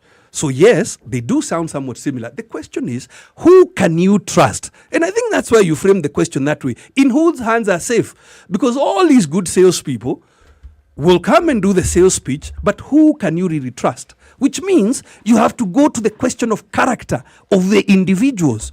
Which teams and which individuals have demonstrated resolute, have demonstrated fidelity, have demonstrated willingness to actually take even tough policy Governor choices. Muridi, the president of this country is openly a supporter of Azimio. Now, the things that we say, my colleague Ndu asked the question, then Eric asked it further. These things that you say you can do, why don't you do them now? For instance, remove the subsidy. These are the things that can be done. Do them so that you say, folks, as we say that we can do these things, as the government, we've done this. Well, first of all, CT Muga, we are not government. My aspirant is actually the leader of opposition. His aspirant is government. His aspirant is the one who is deputy president, not mine. I am glad you brought this thing up in the way you have, Mweshimiwa, because you've got to the heart of the matter. Okay? This merry-go-round that the country is being taken through should cease. William Ruto is the deputy president of the country. Uhuru Kenyatta is the president. It's a presidency. We understand. Decision-making process, we can run around as much as we like, rest with the president. I am saying this. The government of the day is supporting a particular individual to show good fidelity. If indeed the things that they say they want to do, they can do, demonstrate it. That's really all I'm saying. Demonstrate. Say, we have done this. And I accept your challenge, Mr. Muga. But remember, the president has supported an aspirant, okay, who is not his deputy. Has fully supported an opposition aspirant. The president of the republic is himself a voter. It is also his job to manage succession and so on. As a CEO of this republic, he has stood out publicly and said, when I look at these contestants, I think CT Muga is better than Nanok. I mean, I think that is a responsibility to do. But it is not to say that CT Muga has exactly the same policies as the president, but the president has said, when I look at what the choice in front of us as Kenyans, the Honorable Raila Odinga is a better option. You're dancing around this one, Governor Muridi, completely. Let me just contribute. Yes. And make so your point being that and make 3 issues. You will do that, Governor Nanok, as we have got to take a break and say goodbye to the audience on KTN Home. This conversation, the debate continues on Spice FM and online, and Governor Nanok will be responding to this. We are coming up to the top of the hour, and that's what I'm saying, you're dancing around this, Governor Muridi, is because if indeed the president is openly supporting and even sitting in negotiations about the next presidential candidate, whom he hopes to be the one that succeeds him, and your candidate has said, if I come in, administrative continuity is guaranteed,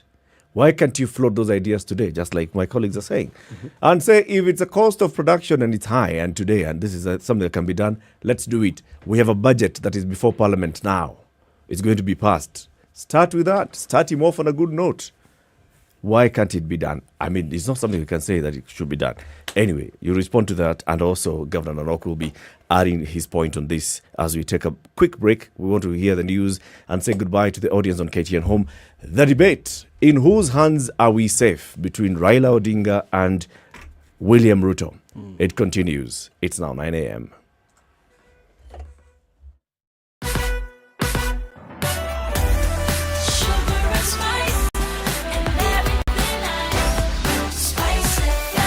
Spice up your life. The latest news from around the world. 94.4 Spice FM.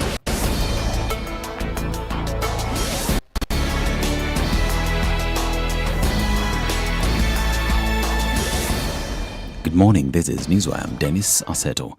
At least 2,000 delegates are expected to attend the Safina Party National Delegates Convention today as the Paul Muita-led party seeks to endorse businessman Jimmy Wanjigi to be the party's presidential flag bearer.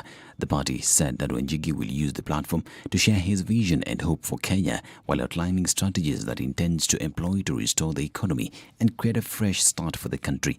Wanjigi moved to Safina Party after a bitter fallout in the Orange Democratic Movement Party. Even though Wanjigi is considered a newcomer in elective politics, he has vowed to compete with Odinga at the ballot in the August 9th election. Now, Siaya church leaders have called on political aspirants and Kenyans at large to ensure peace prevails as the country enters the campaign period. Through the Siaya County Church Leadership Forum, the clerics led by Archbishop Dr. James Okoh said there was need for the politicians to embrace tolerance. They said it was their wish that politicians across the divide conduct themselves maturely and delve into issue-based politics devoid of insults and humiliations. Archbishop Okoh said the church welcomes all politicians for both spiritual and political advice, adding, however, that the clerics will remain impartial. Now, as the Kenya Certificate of Secondary Education exams enters its second week today, Education Cabinet Secretary George Magoha has defended the integrity of the ongoing examinations. Magoha said no examination paper has leaked out, crediting tough safeguard measures by police and Kenya National Examination Council officials. Magoha said there are measures in place that require all security officers manning the examinations to sit at positions where they have a full view of the examination materials daily. He spoke even as detectives arrested masterminds of examination papers leaked in parts of Rift Valley, where they were found distributing examination papers on social media networks like WhatsApp and Telegram. It has not been confirmed yet if the sample papers the suspects have been distributing are genuine and if they compromise the ongoing examination papers, but Magoha has confirmed that such rackets are rampant in the past 5 years and that they had managed to dismantle them. Now, women leaders in the country have renewed calls for affirmative action in the information, communication and technology, as well as in the science, technology, engineering and mathematics sector if gender parity is to be realized.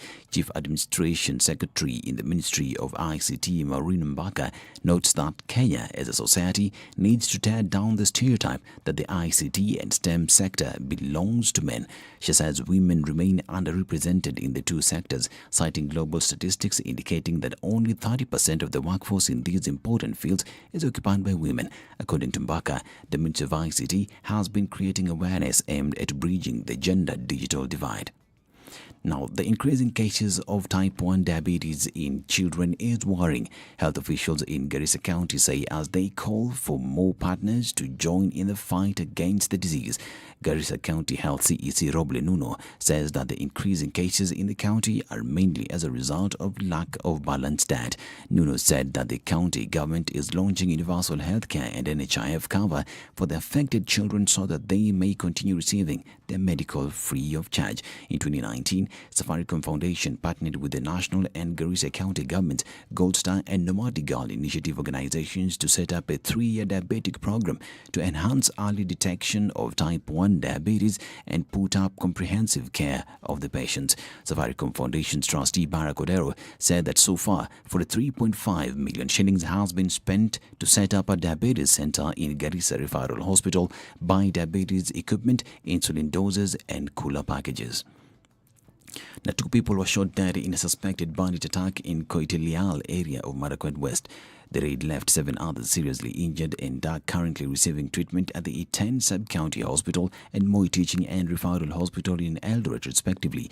Over 600 cows are said to have been stolen in the process by the heavily armed bandits believed to be from a neighboring area. Now, Ukraine has rejected a Russian ultimatum offering people in the besieged city of Mariupol safe passage out of the port city if they surrender. Under Russia's proposal, civilians would be allowed to leave if the city's defenders lay down arms. But Ukraine has refused, saying there was no question of it surrendering the strategic port city. Around 300,000 people are believed to be trapped there, with supplies running out and aid blocked from entering. Residents have endured weeks of Russian bombardment with no power or running water. Details of the Russian proposal were laid out yesterday by General Mikhail Mizintsev, who said Ukraine had until today morning to accept its terms. Under the plan, Russian troops would have opened safe corridors out of Mariupol. This is Newswire. I'm Dennis Aseto. Good morning.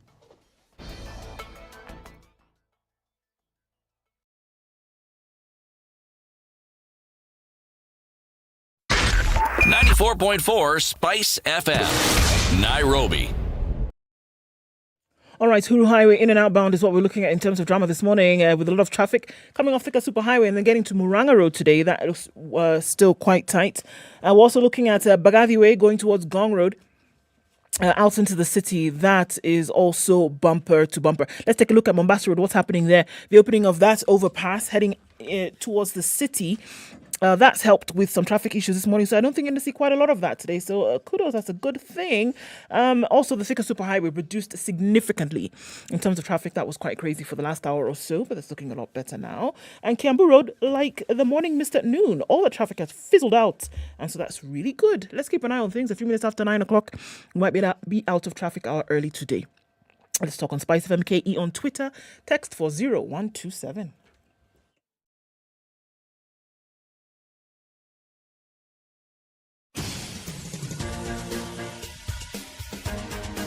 This is the Situation Room, the home of hard-hitting political commentary and penetrating insights about the state of the nation. This is a talk radio experience like no other. The Situation Room, a place for hard truths, debates, and elevated conversations. The Situation Room, witty, political, engaging, deep, controversial. In the room, we have C.T. Muga, researcher, academic, seasoned political observer, a fountain of wisdom in these politically uncertain times. Ndu Okoh, Nigerian by birth, Kenyan by choice, communications expert, Pan-Africanist, a truth seeker and believer in people power, and Eric Latiff, agent provocateur, the man in the chair, seasoned journalist, news hound, a man who believes in punching up, not down.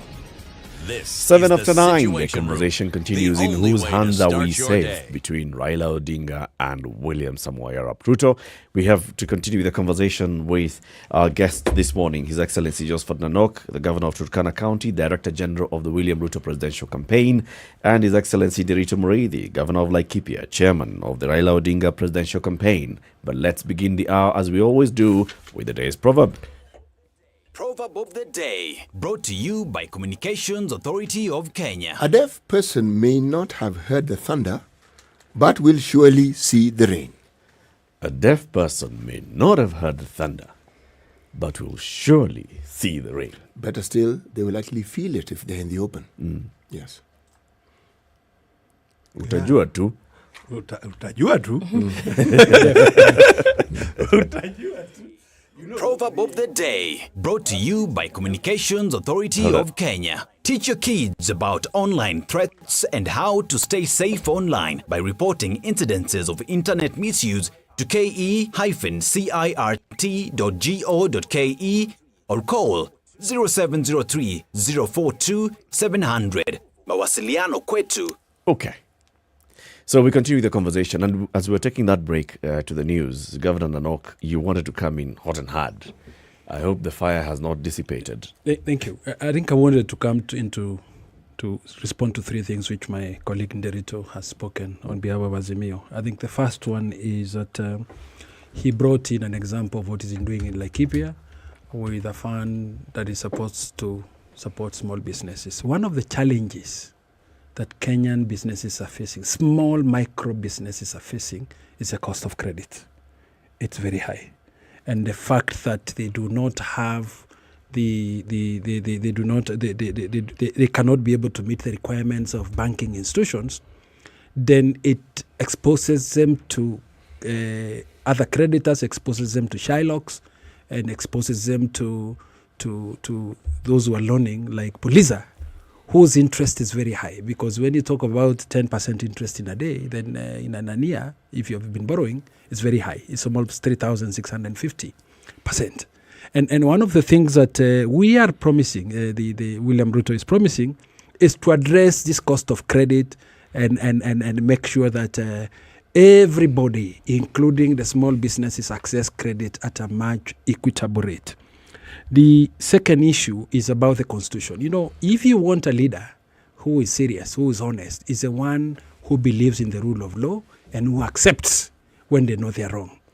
William Ruto opposed the constitution, but once the people of Kenya accepted that this is a document that is going to be there, he embraced it. In fact, he ran in a contested election along with the president, and they won the first election, they won the second one. And he is ready to defend that constitution to the letter. And I think that is honesty. And I think honesty is not when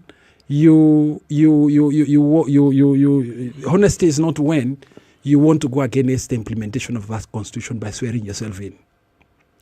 You know, if you go out and swear yourself in against the very constitution you supported, then that's dishonesty. That's what we should be looking for, irrespective. Who is this leader who stands for what he says and does it in public and not behind the scenes? And I think it is critical that we move forward on that particular one.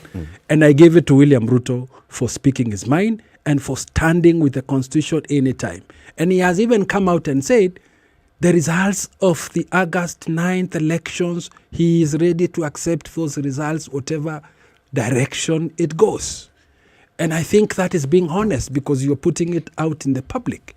And it's not an if, because we've heard from Azimio, if. You know, if is a dangerous, very dangerous word, because it may take us down those roads when we were not accepting the result of the Constitution.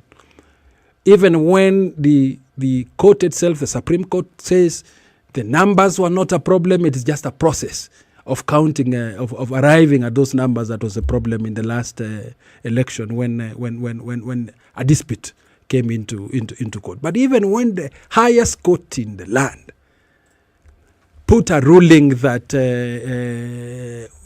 Uhuru Kenyatta and William Samoei Ruto were duly elected, we have a candidate in Azimio who still opposed that ruling and led a boycott, an economic boycott. Because how do we accept a candidate who did a economic boycott of the very industry he is claiming he wants to revive and to support? Who can trust that candidate, that Azimio candidate, if he led that boycott of goods, of dairy products, of various productions? How do we trust him now that he is in the best safe hands to revive that industry? Well, promises. The SMEs in Laikipia are accessing an economic stimulus fund right now valued at 3.3 billion at 7.5%. 7.5% per year. So the SME in Laikipia, with security or without security? Perhaps you want to tell my story, Nanok. I mean, because I'm giving you opportunity to... It's a good clarification, with security or without? No, but the point is this. Or you're going to lead up to it. No, I'll explain. I'll explain my economic stimulus. Okay. But what happens is that, you see, when an opponent knows their ideas are lacking a little, then what they do is interrupt the other person, which is obviously not very useful. It is not very useful, Muga. You are accessing credit without security up to 500,000 bob, with security for the rest of it. But up to 500,000 job without security because the county government is providing a guarantee. And that is today, not tomorrow promise. The same program we are running in Nakuru, because you asked me earlier, if you are in government, why don't you implement? And I am giving you the examples. Those of us in Azimio who are running governments, because you see, as a county governor, I'm running a government. Yes, the things I'm telling you we will do on a national scale, we are already doing them in the spaces where we are running government, such as Laikipia. So our cost of credit is 7.5% for 3 years, for 4 years. This is asset finance, this is LPO financing, this is invoice discounting, this is working capital finance. Today, we want to scale that up nationally, and this is what our colleagues frankly have been unable to tell you with clarity what it is that it will do. Constitution of Kenya 2010. Yes. Constitution of Kenya 2010. You asked the question, Muga, earlier, isn't 9 years enough period of time? And what would be an enough period of time to be able to make up our minds if there is anything that needs improvements? In my view, those 9 years have given us an opportunity to see what is working and what could be made to work better. All these promises we are making, you are right in your questioning us that why are you not then using the existing structures like devolution? That is why Azimio has already said publicly to 35%, not 15%, 35% of nationally raised revenues must go to counties. Azimio, Eric was challenging, if you have partners in government, do these things now. That is why BBI was on the table, because of trying to do the things now. Okay, we were not successful because the matter then ended up in court. But in all 44 county assemblies, the BBI had been passed in the National Assembly and in the Senate, demonstrating clearly that it has quite a bit of popular appeal. Aspirant William Ruto had an opportunity just the other day when we were negotiating resources to counties for this year, which is called Division of Revenue. Counties were, we as Council of Governors were pushing for an increment in the current 370 billion that is going. And he said it is not possible and it is a very big fat no, you cannot increase resources to devolution. That is just 2-3 months ago at the IBEC. Okay, so when he does promise that he is going to increase resources to devolution, please forgive me for doubting him, because he's just had an opportunity and he has turned down that opportunity to do so in his budget. Are we ready to accept results or not? Okay, let me just say here for the record, as Azimio, and not just for the presidency, across various seats, we are ready. And you can believe our democratic credentials for the following reason. Our aspirant spent 8.5 years in detention fighting for political pluralism in this country. 8.5 years. I wonder what his competitor can say about that. This aspirant, the Azimio aspirant, has demonstrated throughout the 90s willingness to be a pragmatic political leader to move the country forward. I wonder what his competitor would say. Azimio aspirant has stepped forward time and time again. If you think about in 1998, doing a coalition, in fact, with KANU in order to move the country forward. In 2002, the NARC movement, where this aspirant stood up and said, look, let us rally behind Mwai Kibaki as the president. So this is a candidate who has demonstrated time and time again. When we were all in government in Kibaki 2, this is the aspirant who was consistent in chairing the National Economic and Social Council, yeah, and in driving the economic agenda that, Kibaki administration is when he was serving as prime minister. So this is an aspirant who has demonstrated time and time again. To the question of economic boycott and political contestation, I mean, even we here sitting here, Nanok and I, we've already told you we are frenemies. We are friends, first and foremost, but we are on completely opposite sides of this political competition. So we must do political battle in every corner of Kenya, Nanok and I, yeah, as we sell our respective positions. You also can see, for the most part, they are actually the ones copying, because when you press them for actual detail of policy, or for example, where they have done anything, they are unable to do it. As I yield the floor to him, they are the ones in government. Okay? William Ruto is a deputy president of Kenya today, and he has been for the last 9 years. Yeah? Raila Odinga is a leader of opposition, and he has been for the last 9 years. So this attempt by Nanok's side to try and paint as though it was Raila who should have been achieving these policy outcomes is completely false. And it is this kind of false narrative that our colleagues are driving in the countryside. They are the ones in government. They, in my view, they have done such a poor job, even their boss has walked away from them to say, look, these guys cannot be trusted in government in the future. Governor Nanok, even as you come in to respond to some of those things, oftentimes history is the best teacher for people then who will go on to a new subject and they'll say, all right, this is what we have been taught before, and upon this we can go forward, right? Now, people will hold on to certain things that they've been told that has rung in their ears for the longest time. And on the government in which Deputy President William Ruto still sits today, there were promises that were made that still ring very loudly in the ears of Kenyans. And unfortunately, those will be used to judge you in the future, right? One of them that stands out to very many people is that we will complete stadia across the country. You know, I believe the time frame on several occasions that was given was 6 months. Till today, those things have not been done. I think of an education that was ripped apart because of COVID, right? And it would have required very many students to learn from home. This was not done. Another promise then that was given was that children would be given laptops upon which they would be able to learn, right? And I can see a situation whereby if that promise had been kept, this COVID thing that destabilized education, right? If that promise had been kept, that gap would have been filled. Those are just two examples of promises that were made and not kept, right?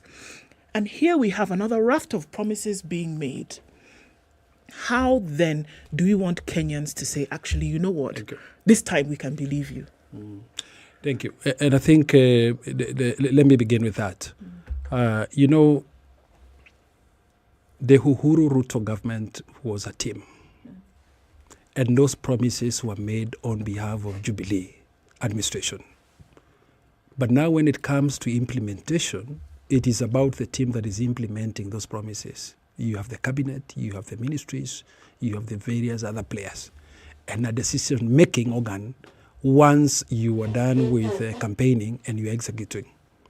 And I said that a lot was achieved during the first term. A lot was achieved during the first term. Of the promises made? Of the promises made. Some others that were not made because I'm telling you it is a team.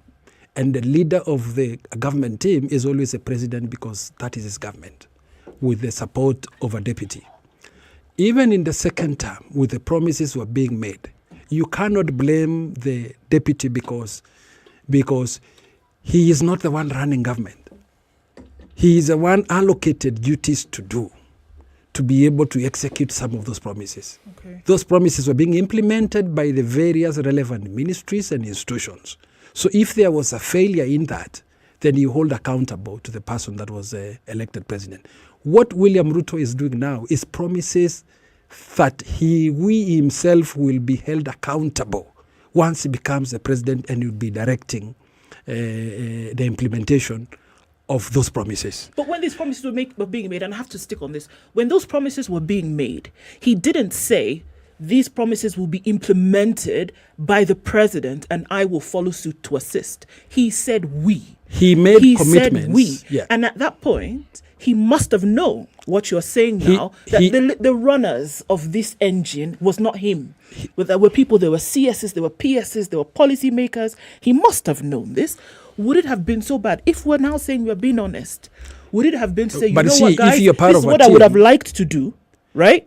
But it has not happened because of 1, 2, 3. Yeah. I'm saying this because people are hanging on every word that is being said, and it is very important to be really honest with people right now and say, you know what? Correct. We messed up, but here's an opportunity for us to try again. You know, if we seem to be running away from the responsibility and saying, well, you know, it really wasn't me. If you are part of a team, you agree on the script on what I will say, what the other person will say. Right. But all of it is part of that team.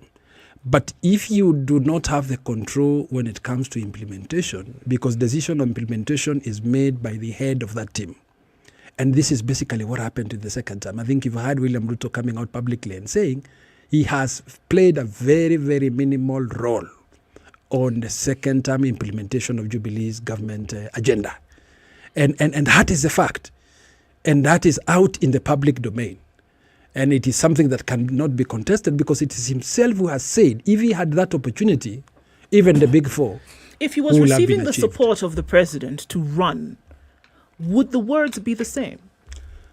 Yes, it will have been the same. Would he have come out to say, you know what? Yes. The failures of this administration are not mine. They're not my failures. If he was receiving the support of the president, as he's not now, would he be saying the same thing? Because it seems as though it's a support issue.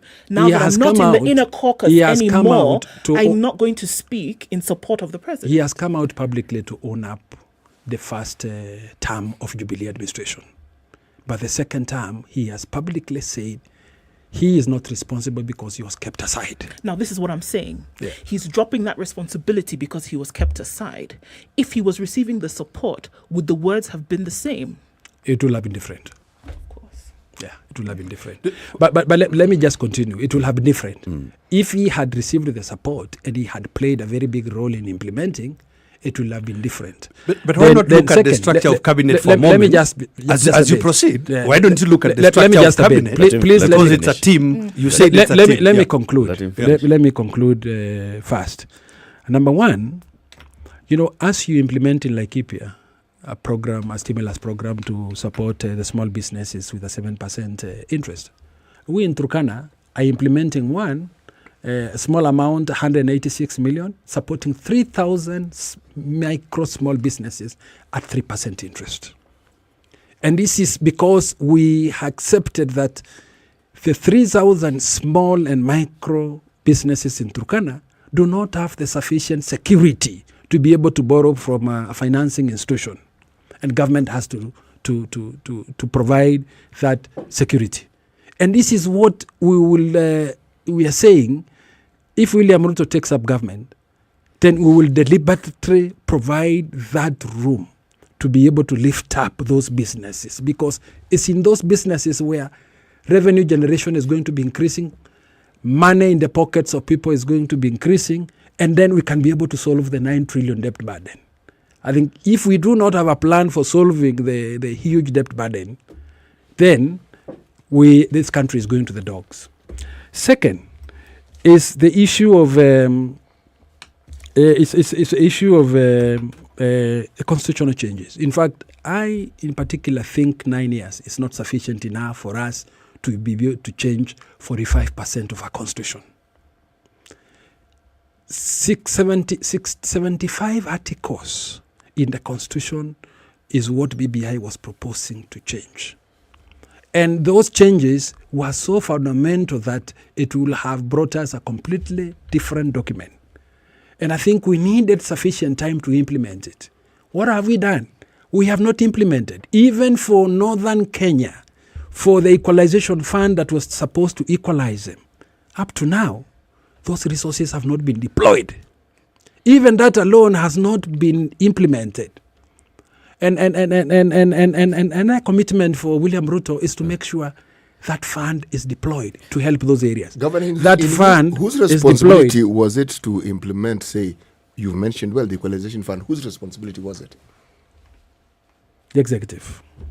Because that fund The sits national government, in the the national nation- executive. that fund sits in the national treasury. Okay. That why fund was- is supposed to be implemented by the national treasury. It is never been rolled out. I and Governor Nderito are facing the problem of insecurity. And I look at insecurity as not a problem. I look at it as inhibitor of potentiality.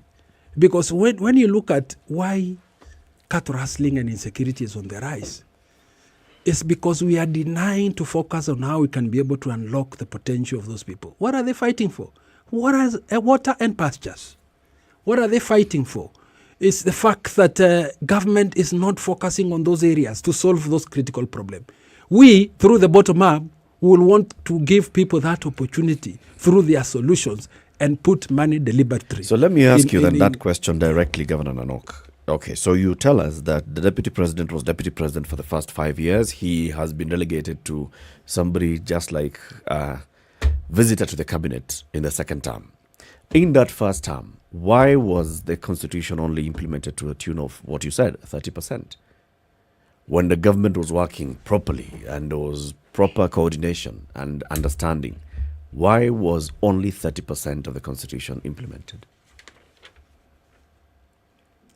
I can tell you that there were difficulties because the current administration was not ready to implement that constitution. And it's even deliberately refusing to implement the rulings of the High Court. I think you see impunity in implementation of that constitution. So Uhuru's administration was unwilling to implement the constitution. Uhuru's administration was unwilling to implement that constitution. It is continuing even in the second term, even with the support I'm of Raila deliberately Odinga. saying Uhuruto because it is Uhuru and Ruto. Even in the first 5 years, it was an Uhuruto administration. You know, the responsibility There of was every a time government and opportunity for the president, the deputy president, and their cabinet to implement this constitution, to operationalize the equalization fund, to operationalize things like the judiciary fund. Why was this not done? You see, every administration, whether national government or counties, it is the head of that government that is responsible. Who is the head of government national? Head of government and head of state? It's the president. Who is the head of government in the county? It's the governor. The ultimate responsibility falls on that. What responsibility did the deputy president? Let's Pardon? just ask now, because we're saying that the responsibility lays at the feet of the executive, right? Of the president. So, having been elected by the people of Kenya as a pair, what was responsibility of the deputy president through and through? Because it would seem as though now he really didn't have anything to do there. And so the question that would come out from there is, if you had the second highest position in the land and really you said, okay, nothing was done, the question is, how then will you be able to do much more with more responsibility put in your hands? That answer is in our constitution, because the constitution basically clearly states that the deputy president is the principal assistant to the president, and he is assigned responsibilities to do. He is assigned. Underline that. Even my own deputy governor, I assigned responsibilities. They have no direct constitutional responsibilities to do. He is assigned responsibilities by both the president or any act of parliament. But there's an act of parliament, Governor Nanok, Yeah. that assigns the responsibility directly to the deputy president. The PFM Act. Yeah. It establishes the Intergovernmental Budget and Economic Council. This, like we're reminded by Governor Muridi, is where you as governors meet with the national government. We meet also with the Commission on Revenue Allocation and others to discuss division of revenue. This would have been an opportune moment to discuss the Equalization Fund. The Deputy President has been the chair of IBEC for 9 years. We don't have the Equalization Fund. Thank you for bringing that one up. IBEC takes decision on division of revenue. And for you to understand, National Treasury plays a very big role in determining how to distribute revenue, particularly looking at micro and macro issues. They bring in a proposal. The Commission of Revenue Authority brings another proposal. We come and negotiate in the IBEF. And most of the time, from my experience even up to now, National Treasury always takes the last word, because they bring in issues of balancing budgets, balancing debt, and many other things. National Treasury. So that sitting of IBEC is always a procedural sitting. And I think there is no particular sitting. It's more or less, we are negotiating, but we end up taking the National Treasury position. I can tell you for that. But those decisions are always made in advance. And nothing prevents. Like I can tell you what we've done. Are you suggesting that the let me just mention this are irrelevant, that the decisions are made and all you are asked to do is to discuss a foregone conclusion? Yeah, we've been debating and trying to push for resources to be increased, but it's been difficult to shift away from the National Treasury position. I can tell you for a fact. Maybe this is something that we need to relook in such meetings, future. The Cabinet Secretary for the National Treasury is even more powerful than the Deputy President. The Cabinet Secretary for Treasury has a leverage, and the leverage is because they have stuck on certain positions on the amount of money they want to allocate to counties, and they have never changed it.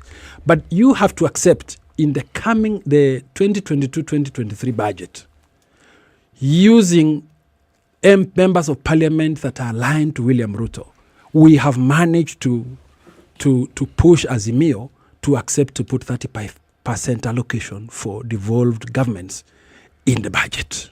This is not their intention. If you look at the original draft budget they had presented to Parliament, it did not contain 35%. It is still contained 15%.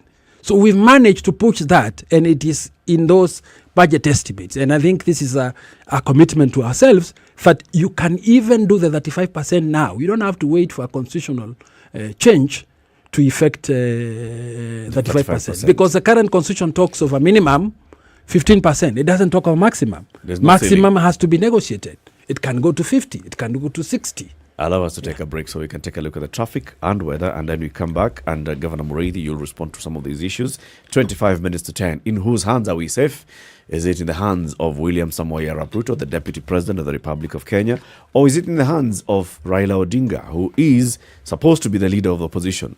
But there are those like William Ruto's camp who say he's actually acting as Deputy President. We'll even discuss that kind of confusion that we have as well. Governor Derito Muriithi is the chair of the Raila Odinga presidential campaign, while Governor Josephat Nanok is the chair of is the Director General of the William Ruto presidential campaign.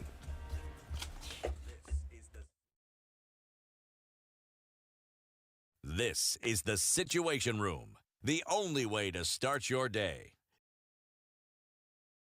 Classic soul, R&B, smooth jazz, neo soul, and nostalgic ballads. Make some noise. Yeah. You're listening to Spice FM. Dare for fast relief from fever? Take Cipladon. The fizz works to relieve pain and fever faster. Available at all good pharmacies and now at Chandarana supermarkets. If symptoms persist, seek medical advice. The only way to live your best life is to create a balance between work, love, and play. Smoking shisha and releasing things on your smoke like a Subaru. Right. You understand what I'm saying? Yes. And you want God to give you a man who has a mission and a vision.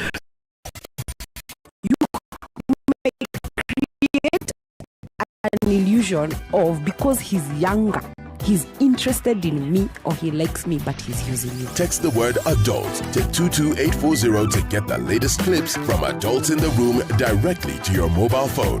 SMS adults to 22840. The adults in the room.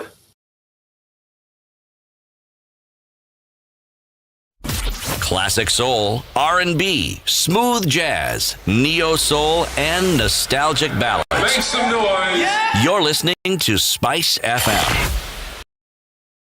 No matter how well planned your finances might be, An unprecedented and Mostly unavoidable Mostly expense cloudy may conditions in always Nairobi. We'll see highs of 28 and lows of 15 today. It's sunny at 21 in Nakuru, highs of 31 and lows of 14. 28 will be the high in Nyeri, where it's raining in some parts at 20, highs of 28. And Eldoret is sunny at 21, highs of 28 and lows of 14. We're looking at sunny conditions now in Mombasa at 29, highs of 33 and lows of 25. While it's sunny in Malindi at 29, it'll go to highs of 32 and lows of 27. Kisumu is sunny at 27, highs of 31 and lows of 20. And we'll see highs of 32 in Kakamega, where it's mostly sunny currently at 29. Kampala is raining at 22, highs of 29 and lows of 19. And it's also raining in Dar es Salaam at 29, highs of 32 and lows of 25. Looking at rain still coming down in Johannesburg at 14, highs of 19 and lows of 12. And Lagos continues to rain, currently at 28. It'll go to highs of 33 and lows of 27. Kinshasa now is raining at 25, highs of 33 and lows of 24. Looking into Beijing, going into Monday evening, it's 13 degrees and sunny. That'll be the high, going to lows of -2. 6 degrees in Paris and sunny, highs of 19 and lows of 5. There's a haze over London City at 3. We'll see highs of 17. And it's mostly cloudy in New York coming soon into Monday morning. We'll see highs of 17 and lows of 8.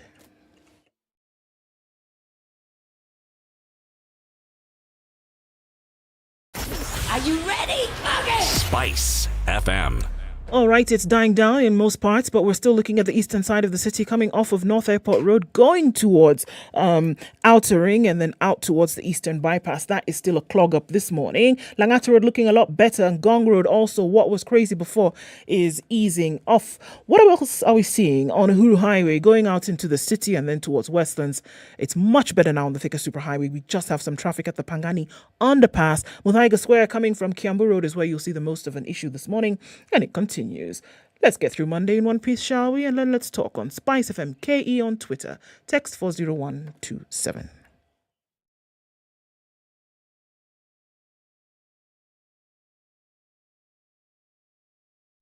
Spice and everything nice. All right.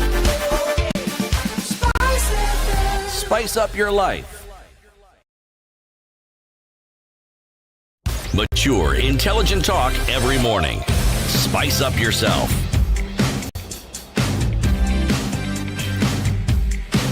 With 20 minutes to go to the top of the hour and the debate between Governor Josephat Nanok and Nderitu Mureithi from the Ruto and Raila presidential campaigns, respectively. As we're taking that break, I think the big issue here that is emerging, City, is just like the South Sudan case. SPLM in opposition, SPLM in government. Is it a Jubilee in opposition, a Jubilee in government? Actually, we have invented a system that is actually purely and uniquely Kenyan. It's disingenuous in so many ways. You have a deputy president who we're not really sure is in Jubilee or is in URP because the normal process says UDA. Yes. Not URP. UDA. Forgive me.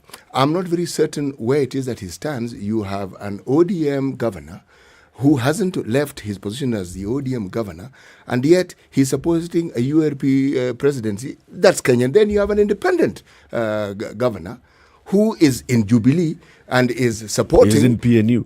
He's actually in PNU and he is in Jubilee, and yet he's supporting an ODM, Azimio, and he's supporting... Look, now you see, you're confusing it even further. And he's supporting an ODM candidate.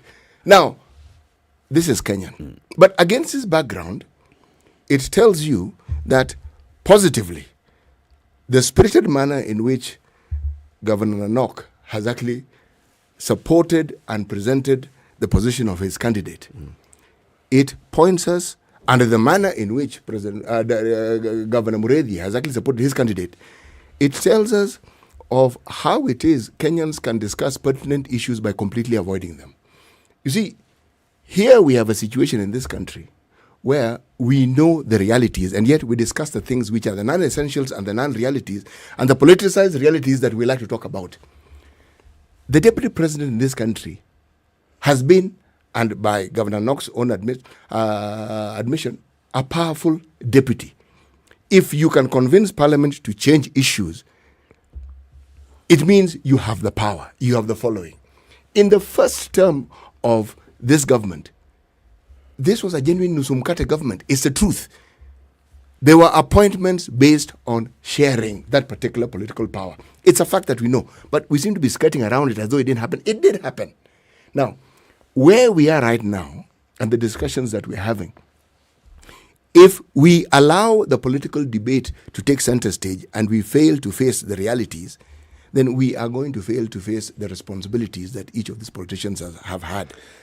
The only person who has actually had no power in this whole situation is the former Prime Minister. Absolutely. I disagree. No power. Absolutely. No, in government, what power has he had? He has power as a politician. Authority or power? I am talking about power, not authority, power. He has had power as a politician who has members of parliament and somebody who has had influence because of his history. But you're talking about power within government?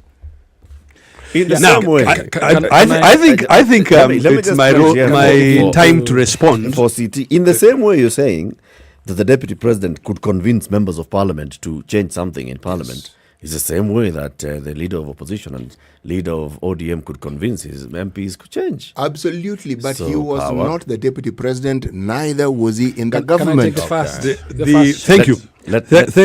Thank you, Eric.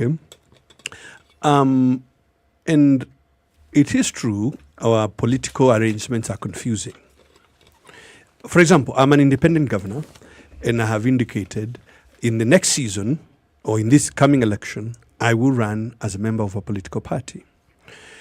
We have a certain history in terms of the law about coalition political parties. And some amendments were made, the Political Parties Act, to give coalition political parties the same rights so that they're able to field candidates and so on, which is expected to be an improvement. But I want to go back then to this question. What is the role of the Deputy President in the management of the affairs of Kenya? I think it would be really incorrect let me not use any stronger language than that, but it would be really incorrect that we can go on air to say that a deputy president has no role in managing the affairs of Kenya. Both Jubilee 1 and Jubilee 2 are nusu mkate. And that's why, as Governor Okoh was presenting, I said, look, talk to the question of composition of cabinet. Because he told us, these policies are implemented through cabinet. So let us look at the composition of cabinet and who brought them or who appointed them or who brought them to the table of appointment. They're appointed by the president, but who contributes them? And you are quite right. It was a nusu mkate government. There can be take Charles Ketel, for example. Not to single individuals, but take Charles Ketel, who was Minister of Energy. Okay, brought from the URP now UDA side. Just to give you one example. And it was actually 50-50. So, but you can then also go to the question of character. Question of character. Because if you are in an organization and you disagree with that the management of that organization, or you are sidelined the management of, one option available to you is to step away. Because obviously, if you're sitting here on a big salary and big perks of office, and you're not doing any work, going on foreign trips that cost hundreds of millions of shillings of taxpayer money, and yet you're telling us you are not doing any work, that you've been sidelined, why can't you just resign then? Isn't it deceitful to be using public money in the manner that our colleagues are using, yet want to go on air repeatedly to say, by the way, I've been sidelined, there's no work I'm doing here. Isn't it deceitful to want to say, we built that road over there and I was the chairman of something, or I did this. But then when you turn around and say, the very debt that financed that road, sikujua, I mean, which side of you do you want us to believe? Isn't it deceitful? Government runs on the basis of collective responsibility. And if you disagree with something in government, as I said, one option to you is to resign. Finally, on this question of the PFM, division of revenue, and the role of the deputy president. Whereas what Nanok is saying, that those discussions and debates have been fairly heated, the Council of Governors does not always win. The reality is that this financial year that we are implementing, We moved from 316 to 370 billion. So there was an increment. However, it's not the full increment we wanted. And I want to tell you, IBEC is not a rubber stamp. IBEC is a formal institution. Okay. For instance, take even raising counties going to the financial market to raise money, such as Laikipia has done with the 1 billion infrastructure bond. The final approval is actually at IBEC. So Treasury, for example, in the case of Laikipia, Treasury applies to IBEC to say, I have found one kijana who is qualified to raise monies in the financial market via a bond. You, IBEC, give me authority to proceed. And that's exactly what happened with the Laikipia bond. So IBEC is not an inconsequential organ. I mean, it is just that we are being this generous. You want to claim credit, but don't want to own to the mistakes or to the failures of the same administration that you've been serving. And I think nothing could be more deceitful to Kenyans. Let me respond to my colleague and of course the questions that had been posed here, and I want to differ with him. First is, who is in government as we speak now? Who has influence in government as we speak now? We know very well, after 2017, the assignments that the deputy president was doing in government were assigned to a minister, cabinet secretary. And in terms of coordinating the ministries, in terms of even coordinating the World Bank funds for Northern Kenya that collapsed. To this date, we don't know who is implementing, because those funds were never implemented. And Raila Odinga has been on record saying he has been advising the Jubilee administration in the second term.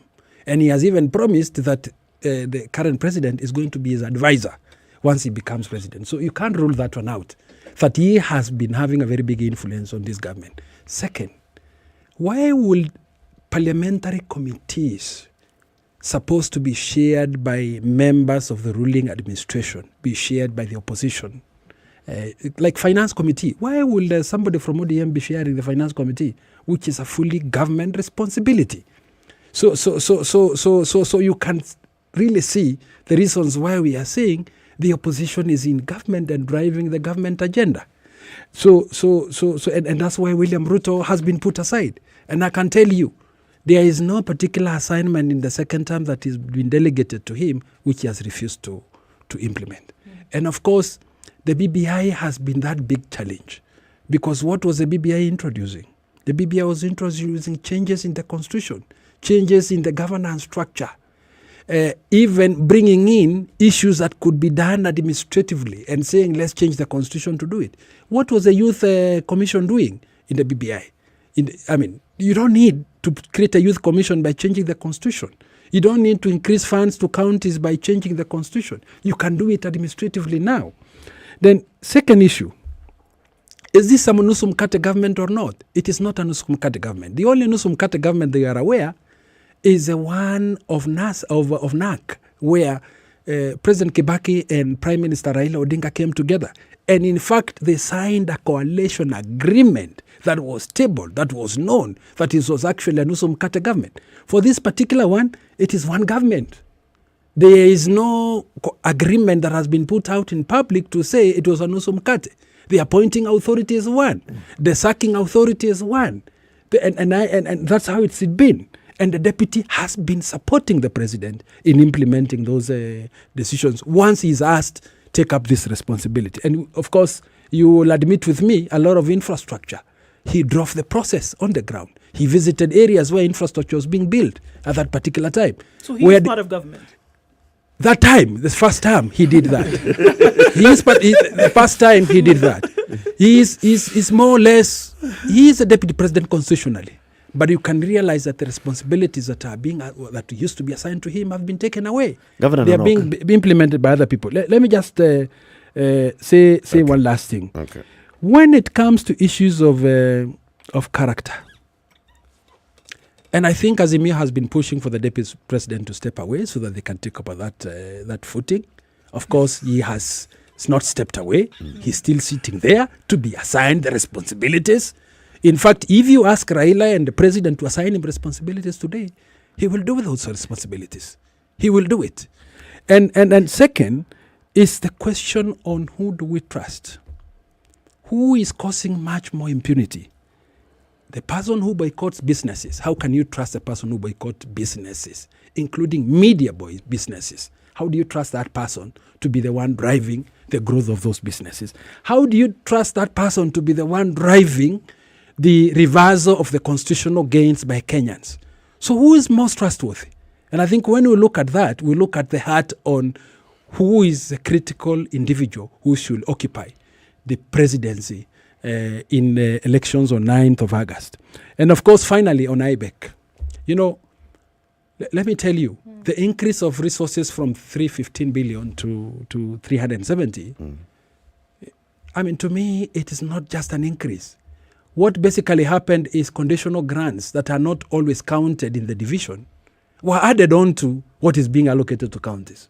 So it's basically we are discussing more or less almost around the same resources we are getting because there was a shareable revenue and then the conditional grants that were being added. What they have done now, they have put the conditional grants into the shareable revenue for Kenyans to think that counties now have been given more money.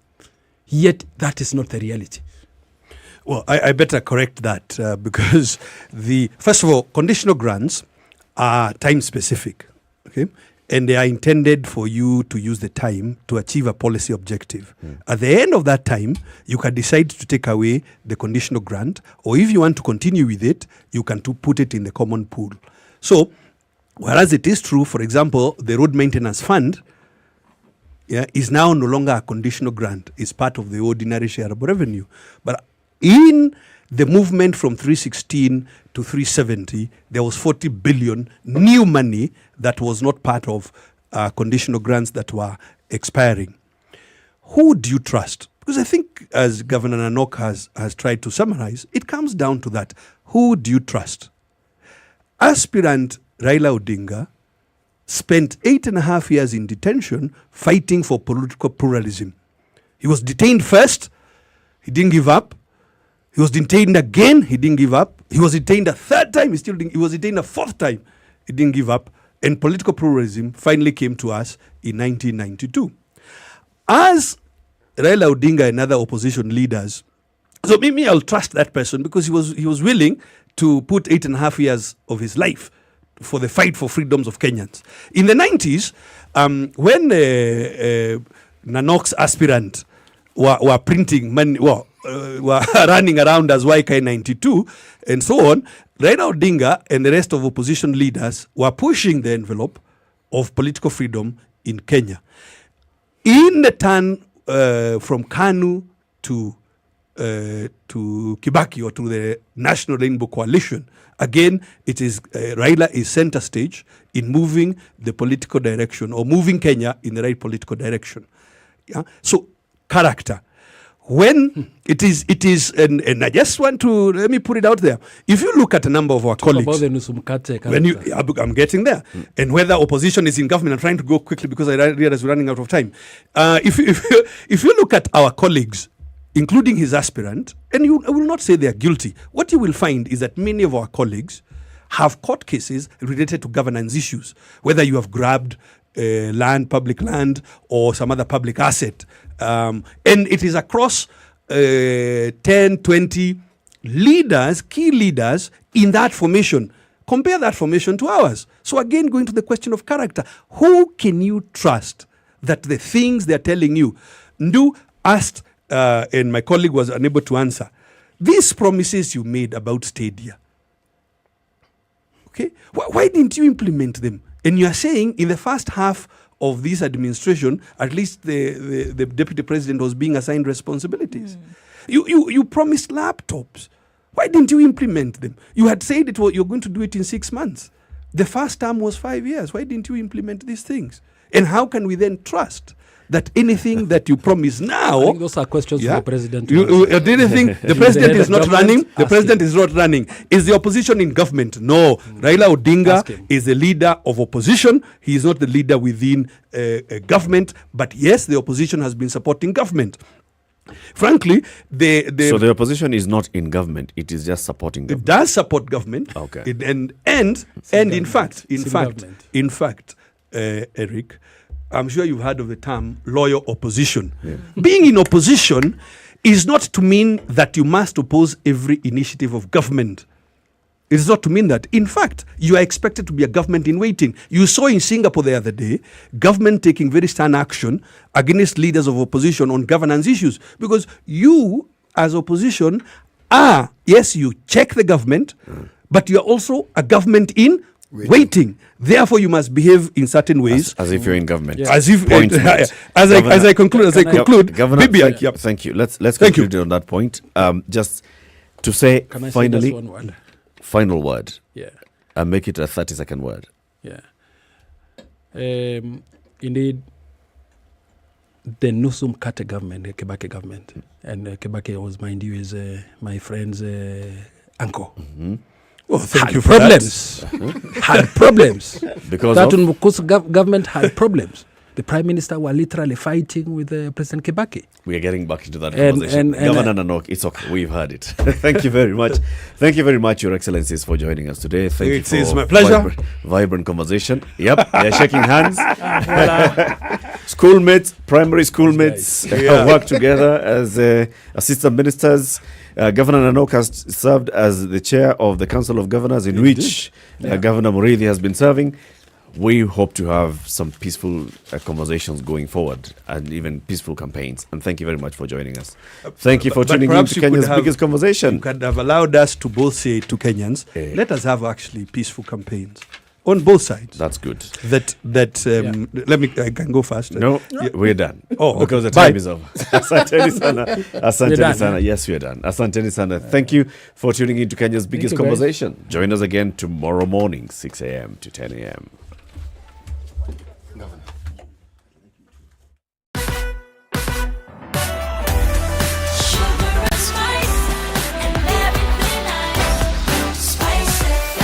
Spice up your life.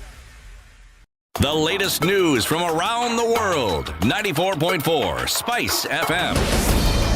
Good morning, this is Newswire. Dennis Sato. 2 Al-Shabaab terrorist suspects have been killed by the Kenya Defence Forces during a crackdown on terrorists in Boni